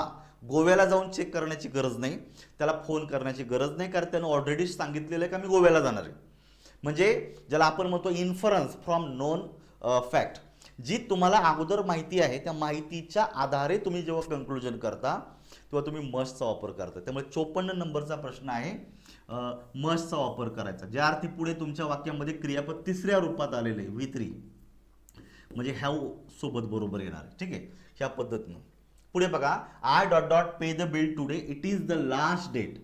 मित्रांनो तुम्हाला एखादं बिल पे करायचं आहे, जसं तुम्ही एक्झाम फॉर्म भरलेला आहे आणि तुम्हाला अजून बिल पे करायचं राहिलेलं आहे, एक्झामची फी भरायची राहिलेली आहे, आणि आजची जर लास्ट डेट असेल तर तुम्ही उद्या फी भरू शकणार नाही, बरोबर आहे. ह्या कॉन्टॅक्ट प्रमाणे लक्षात ठेवायचं. अदरवाईज तुम्हाला मिळणारी सर्व्हिस, तुम्हाला मिळणारी संधी ही तुम्हाला गमवावी लागणार आहे. म्हणजे जिथं तुम्हाला कुठली चॉईस नसते तिथं असतं कंपल्शन. काय असतं तिथं, कंपल्शन. आणि कंपल्शन कशानं व्यक्त होतं, परत एकदा मस्टने होतं मित्रांनो. कशानं होतं असतं, मस्टने होतं. When you don't have any choice at all, it means it is compulsory for you to do something, you use the modal auxiliary that is must. Okay, contact बरोबर येतोय. पुढं, he said he dot dot hire and auto. मित्रांनो हे उदाहरण एक बघा तुमच्या लक्षात येऊ शकतं. ही सेड, आता या ठिकाणी सेड हा भूतकाळात आलेला आहे. कसा आलेला आहे, भूतकाळात आलेला आहे. He dot dot hire and auto, म्हणजे वाक्याचा कॉन्टेक्स्ट तुमचा भूतकाळातलाच येऊ शकतो. त्यामुळे मे आणि कॅन तर येणार नाही. म्हणजे ह्या दोन गोष्टी या ठिकाणी क्लिअर झालेल्या आहे.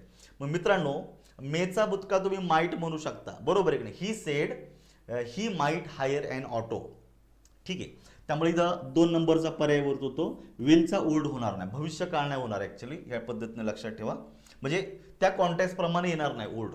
माईट हा ॲक्युरेट वापरला जातो, possibility. Choose the correct verb form विचारलं. ASO 2011चा पेपर आहे. She ran because she dot dot in a hurry. बघा, ती खूप जोरात पळत होती, पळाली, कारण तिला उशीर झाला होता. पहिलं वाक्य सी रॅन, एवढाच वाक्य दिलेले, पहिला हा झाला मेन क्लॉज. आणि दुसऱ्या वाक्यामध्ये ती जोरात का धावली याचं रिझन दिलेलं आहे. बिकॉज हे सबऑर्डिनेटिंग कंजंक्शन आहे, त्यानं जोडलेला जो काही क्लॉज असतो तो ॲडव्हर्ब क्लॉज ऑफ रिझन असतो. C dot dot in a Hari. मित्रांनो, इथं हे कंजंक्शन आहे, ह्या वाक्यामध्ये करता आहे, बरोबर आहे का. आणि पुढे एक फ्रेज आहे इन अ हरी. मग ज्या वाक्यामध्ये फायनाईट वर्बच नसेल त्या वाक्याला तुम्ही क्लॉज म्हणू शकत नाही, ठीक आहे. त्यामुळे हे वाक्य अधुरं राहतं जोपर्यंत तुम्ही याच्यामध्ये फायनाईट वर्ब वापरत नाही. त्यामुळे या ठिकाणी बघायचं मित्रांनो, तुम्हाला ॲटलिस्ट बीचं रूप तुम्हाला फायनाईट वर्ब म्हणजे मेन वर्ब म्हणून यूज करू शकता. त्यामुळे एमिजार येणार नाही, कारण वाक्य भूतकाळातलं दिलेलं आहे. मस्ट येणार नाही मित्रांनो, कारण आपल्याला मेन वर्ब वापरायचे. त्यामुळे या ठिकाणी कॉन्टॅक्च्युअली काय येते, ऑज. हे बीचं रूप आहे आणि हे वाक्यामध्ये मुख्य क्रियापदाचं कार्य करणार आहे. ह्या कॉन्टॅक्च्युअली तुमचा 2 नंबरचा पर्याय बरोबर आहे. कोड येणार नाही, कारण फक्त मॉडेल ॲक्झुलरीचं वाक्य नसतं, तुमच्या वाक्यात मेन व्हर्ब पाहिजे असतो. आणि जेव्हा मेन व्हर्ब नसेल तेव्हा ज्याला आपण प्रायमरी ऑक्झुलरी हेल्पिंग वर्ब मेन व्हर्बचं कार्य करतात. पण मॉडेल ॲक्झुलरी मेन व्हर्बचं कार्य करत नाहीत. जे प्रायमरी ऑक्झुलरीज आहेत ते मेन व्हर्बचं कार्य करू शकतात, मॉडेल ॲक्झुलरी मेन व्हर्बचं कार्य करत नाही. त्यामुळे जेव्हा क्लॉजचं वाक्य असतं, सबऑर्डिनेट क्लॉज किंवा मेन क्लॉज, तेव्हा तुमच्या वाक्यामध्ये मुख्य क्रियापद हवंय, नुसतं मॉडेल घेऊन चालत नाही. त्यामुळे इथं ऑज हेच या ठिकाणी ॲक्युरेट उत्तर येणार आहे, ठीक आहे. हे बारकावी माहिती पाहिजे. Choose the correct alternative. STI 2011चा पेपर आहे. He act so fast. पहिलं ऑक्ट हे भूतकाळातलं क्रियापद दिलेलं आहे. That I dot dot not overtake him. तो इतका जोरात चालला जेणेकरून मी त्याला ओव्हरटेक करू शकणार नाही. वाक्याचा कॉन्टेक्स्ट तुम्हाला लगेच कळतो का हा भूतकाळातलं वाक्य आहे. कसं आहे, भूतकाळातलं. त्यामुळे इथं तुमचं कॅन आणि विल तर येणार नाही, बरोबर आहे की नाही. मग आता तो इतका जोरात चालला की, म्हणजे तुम्हाला सो दॅटची रचना आलेली आहे, सो दॅट. मग जेव्हा सो दॅटची रचना येते, लक्षात ठेवायचं, सो दॅट यानं एखाद्या क्रियेचा पर्पज व्यक्त केला जातो, तर तेव्हा वाक्याच्या अर्थाप्रमाणे काळाप्रमाणे तुम्ही कॅन किंवा कुडचा वापर हा जास्त ॲक्युरेट करता. आता वाक्य भूतकाळातलं आहे त्यामुळे कॅन येणार नाही, म्हणजे यायला पाहिजे कुड नॉट ओव्हरटेक हिम. 2 नंबरचं उत्तर हे तुमचं करेक्ट येते. ओल्ड येणार नाही, हे लक्षात ठेवा. खूप बेसिक फॅक्टर्स द्या, हे तुम्हाला माहिती पाहिजे. राईट ऑप्शन तुम्हाला विचारलेला आहे STI 11चा. When I was a student, भूतकाळात गेलेलो. ऑज म्हणजे भूतकाळ. जेव्हा मी विद्यार्थी होतो, म्हणजे आता मी विद्यार्थी असेल का, तर निश्चित नाही, कारण मी भूतकाळाविषयी बोलतो. When I was a student I dot dot visit the library frequently. मी वारंवार लायब्ररीला भेट द्यायचो. मित्रांनो, जेव्हा एखादी हॅबिच्युअल ॲक्शन असते आणि ती भूतकाळातील हॅबिट असते, त्याला आपण आता सध्या काय म्हणतो, disconnected habit in the past. ही कशाने व्यक्त केली जाते, यूज टू न. कशाने व्यक्त केली जाते, यूज टू न केली जाते. त्याचबरोबर ओल्डनं सुद्धा केली जाते. मग आता जेव्हा दोन्ही पण येतात ना, तेव्हा फर्स्ट प्रायोरिटी यूज टूला द्यायची, हे तुम्ही नोटीस करा. आणि या ठिकाणी आयोगानं सुद्धा याचं जे उत्तर आहे ते यूज टू दिलेलं आहे. ओल्ड सुद्धा चाललं असता, लक्षात ठेवा, पण इथं यूज टू बरोबर आलेलं आहे. आता हा पेपर थोडा जुना आहे. जर हा रिसेंट पॅटर्नचा जर पेपर असला, 2023-24ला जर पेपर असता, तर चॅलेंज करता आलं असतं आणि हा प्रश्न कॅन्सल करायला लागलो असता, कारण दोन्ही पण या ठिकाणी बसतात. परंतु यांनी, आता जुना पेपर आहे, 2011ला एवढं काही फारसा अवेअरनेस नव्हता मुलांमध्ये, बरोबर आहे की नाही. तेव्हा फॉर्म असे काही पाठवले जात नसायचे डायरेक्टली. कुठंतरी मार्केटमध्ये कुठंतरी ते यायचं, पाकिटामध्ये ते फॉर्म असायचा किंवा झेरॉक्स करायचा, त्याच्यावर माहिती भरायची सगळी, पाकिटामध्ये मस्तपैकी त्याला पॅक करायचं आणि ॲड्रेसवर पाठवून द्यायचं. थोड्याशा बऱ्याच गोष्टी होत्या, एवढं डिटेलमध्ये पोरं जात नव्हती. आता इतकं कम्युनिकेशन फास्ट झालेलं आहे, का मुलं लगेच विशिष्ट टायमामध्ये तो दिला जातो, अलॉटेड केला जातो, त्याच्यामध्ये रिप्लाय देतात. ठीक आहे, इथं यूज टू यायला पाहिजे, ओल्ड पण चालतो, पण ठीक आहे, आता यांनी उत्तर दिलेले तर हरकत नाही. The messenger dot dot hardly read or write. बघा आता इथे एक कॉन्टॅक्ट आलेला आहे, तो तुमच्या पुढच्या टॉपिकचा आलेला आहे. तर तुम्हाला एक गोष्ट माहिती पाहिजे मित्रांनो, हार्डली हा निगेटिव्ह वर्ड आहे. हार्डली, स्केअर्सली, बेअरली, लक्षात ठेवा, रिअरली, लक्षात ठेवा, या शब्दांना, सेल्डम सारखा शब्द आहे, हे या शब्दांना निगेटिव्ह मिनिंग आहे.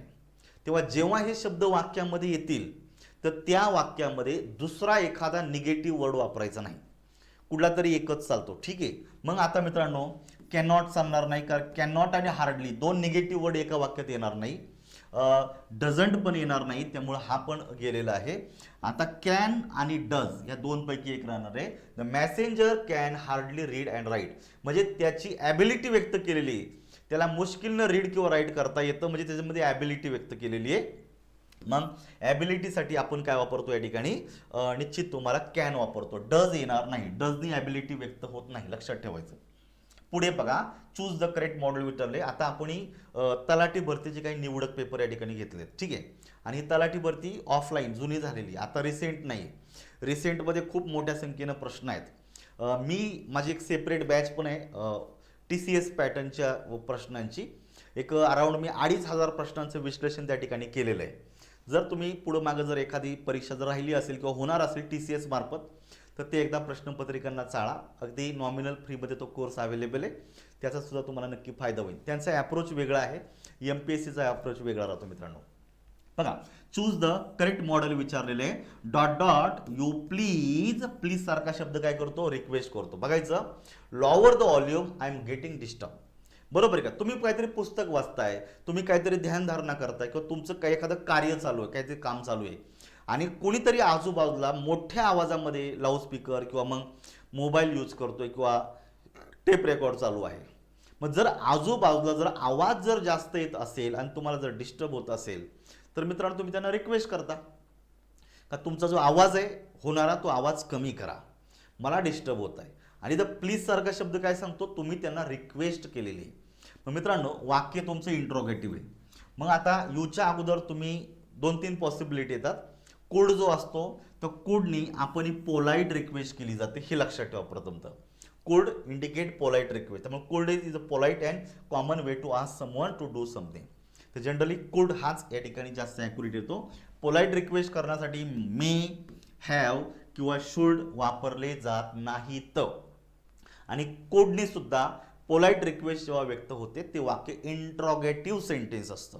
हे साध्या साध्या गोष्टी तुम्हाला माहिती असू द्या. ठीक आहे, पुढचा प्रश्न दिलेला आहे, dot dot I carry the box in to the house for you. For you म्हणून कळतं का तुम्ही दुसऱ्याला काहीतरी ऑफर देताय. म्हणजे एखादी व्यक्ती आहे, त्याच्याकडे एक बॉक्स आहे, तो खूप हेवी आहे, तो पटकन दुसऱ्या ठिकाणी त्याला मूव्ह करू शकत नसेल, मग आपण त्याला ऑफर करतो हेल्पची, का हा जो बॉक्स आहे हा मी तुमच्यासाठी तुमच्या घरामध्ये घेऊन जाऊ का. जेव्हा ऑफर किंवा सजेशन व्यक्त करायची वाक्य जर इंट्रोगेटिव्ह सेंटेन्स असेल तर मित्रांनो वाक्याची सुरुवात तुम्ही शाल, आय किंवा वी पैकी एक घेऊ शकता आणि वाक्य इंट्रोगेटिव्ह ठेवायचं. जर वाक्याची सुरुवात शालनी झाली, पुढे आय किंवा वी पैकी एक असेल, तर याचा अर्थ होतो मित्रांनो ऑफर ऑर सजेशन. येतं लक्षात. जनरली ऑफर हा मोर ॲक्युरेट होतो, त्यामुळे शालला मार्क करायचं 62 नंबरसाठी. पुढचा प्रश्न आहे, where will you put the apostrophe mark to make the contracted form of are not. Contracted form म्हणजेच काय मित्रांनो, शॉर्ट फॉर्म करायचे. हे दोन शब्द आहे, आर आणि नॉट. जसं आपण क्वेश्चन टॅगमध्ये कॉन्ट्रॅक्टेड फॉर्म होतं, मग कॉन्ट्रॅक्टेड फॉर्म करताना कसं होतं आर नॉटचं, पहिली गोष्ट आर लिहायचं आहे आणि पुढे नॉटचा एन टी लिहायचा आहे आणि एन आणि टीच्या डोक्यावर तुम्हाला काय करायचं या पद्धतीनं ॲपॉस्ट्रॉफी मार्क द्यायचा आहे.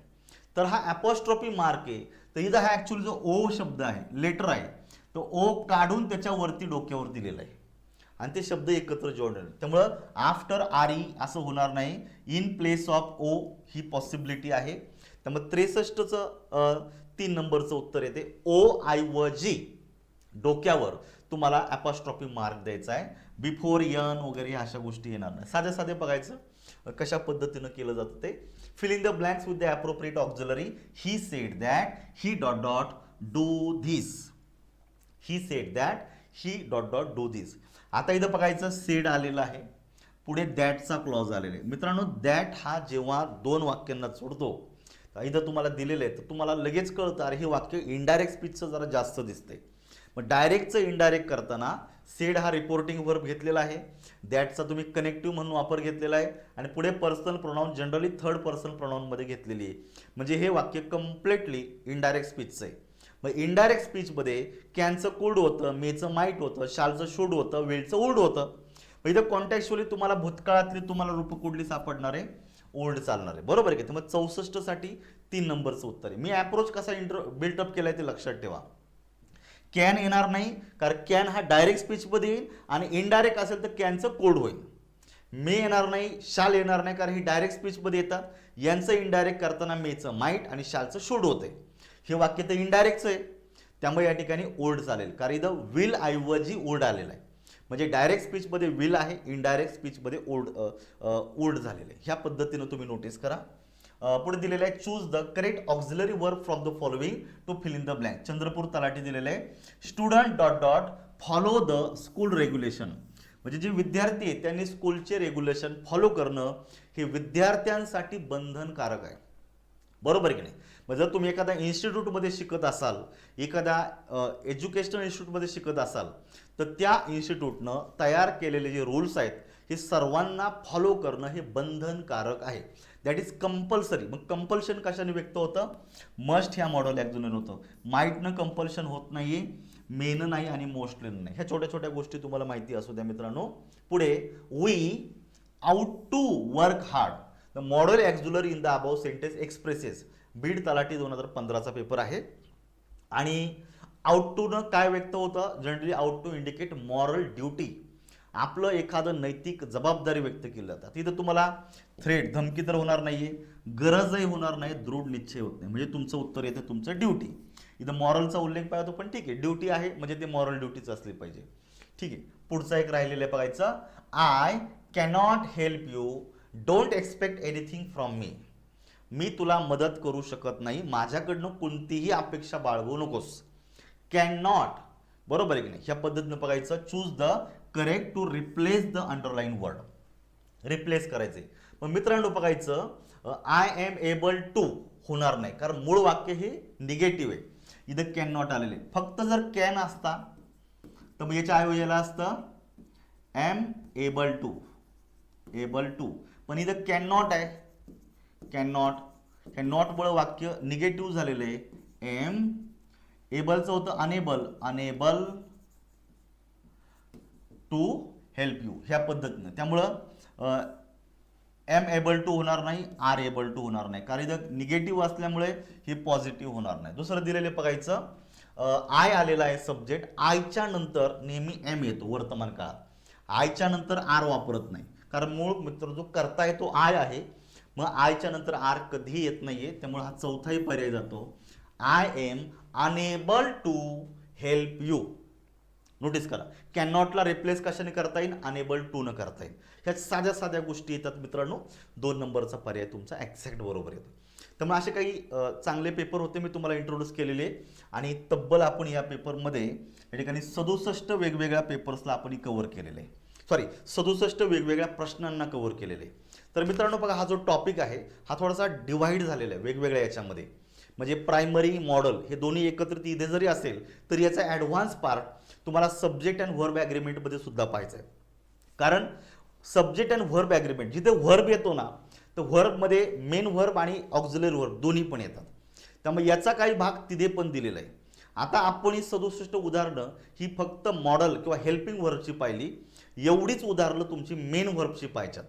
म्हणजे एक ऑन एन ॲव्हरेज 130 उदाहरणं तुमची व्हर्बच्या बेसिक पार्टवर होतील. आणि याच्यानंतर त्याचा जो ॲडव्हान्स पार्ट आहे तो सब्जेक्ट अँड व्हर्ब ॲग्रीमेंटवर होईल. म्हणजे जवळपास व्हर्ब ह्या टॉपिकचे या 2-3 टॉपिकच्या अनुषंगाने जवळपास 200 पेक्षा जास्त प्रश्न आहे. आणि याचा अजून यूज तुम्हाला कंडिशनल सेंटेन्समध्ये पाहायचा आहे, टेन्समध्ये सुद्धा पाहायचा आहे. म्हणजे ह्या टॉपिकला असं लिमिट नाही का एका टॉपिक पुरतं. फक्त या ठिकाणी आपण बेसिक कंप्लीट केलेले याचे ॲडव्हान्स जसे बाकीचे टॉपिक येतील तसे आपण कव्हर करूया. चला मित्रांनो, ह्या लेक्चरमध्ये आपल्याला या ठिकाणी थांबायचं आहे आणि जो पुढचा लेक्चर आहे त्याच्यामध्ये आपल्याला मेन व्हर्बला घेऊन भेटूया. थँक्यू.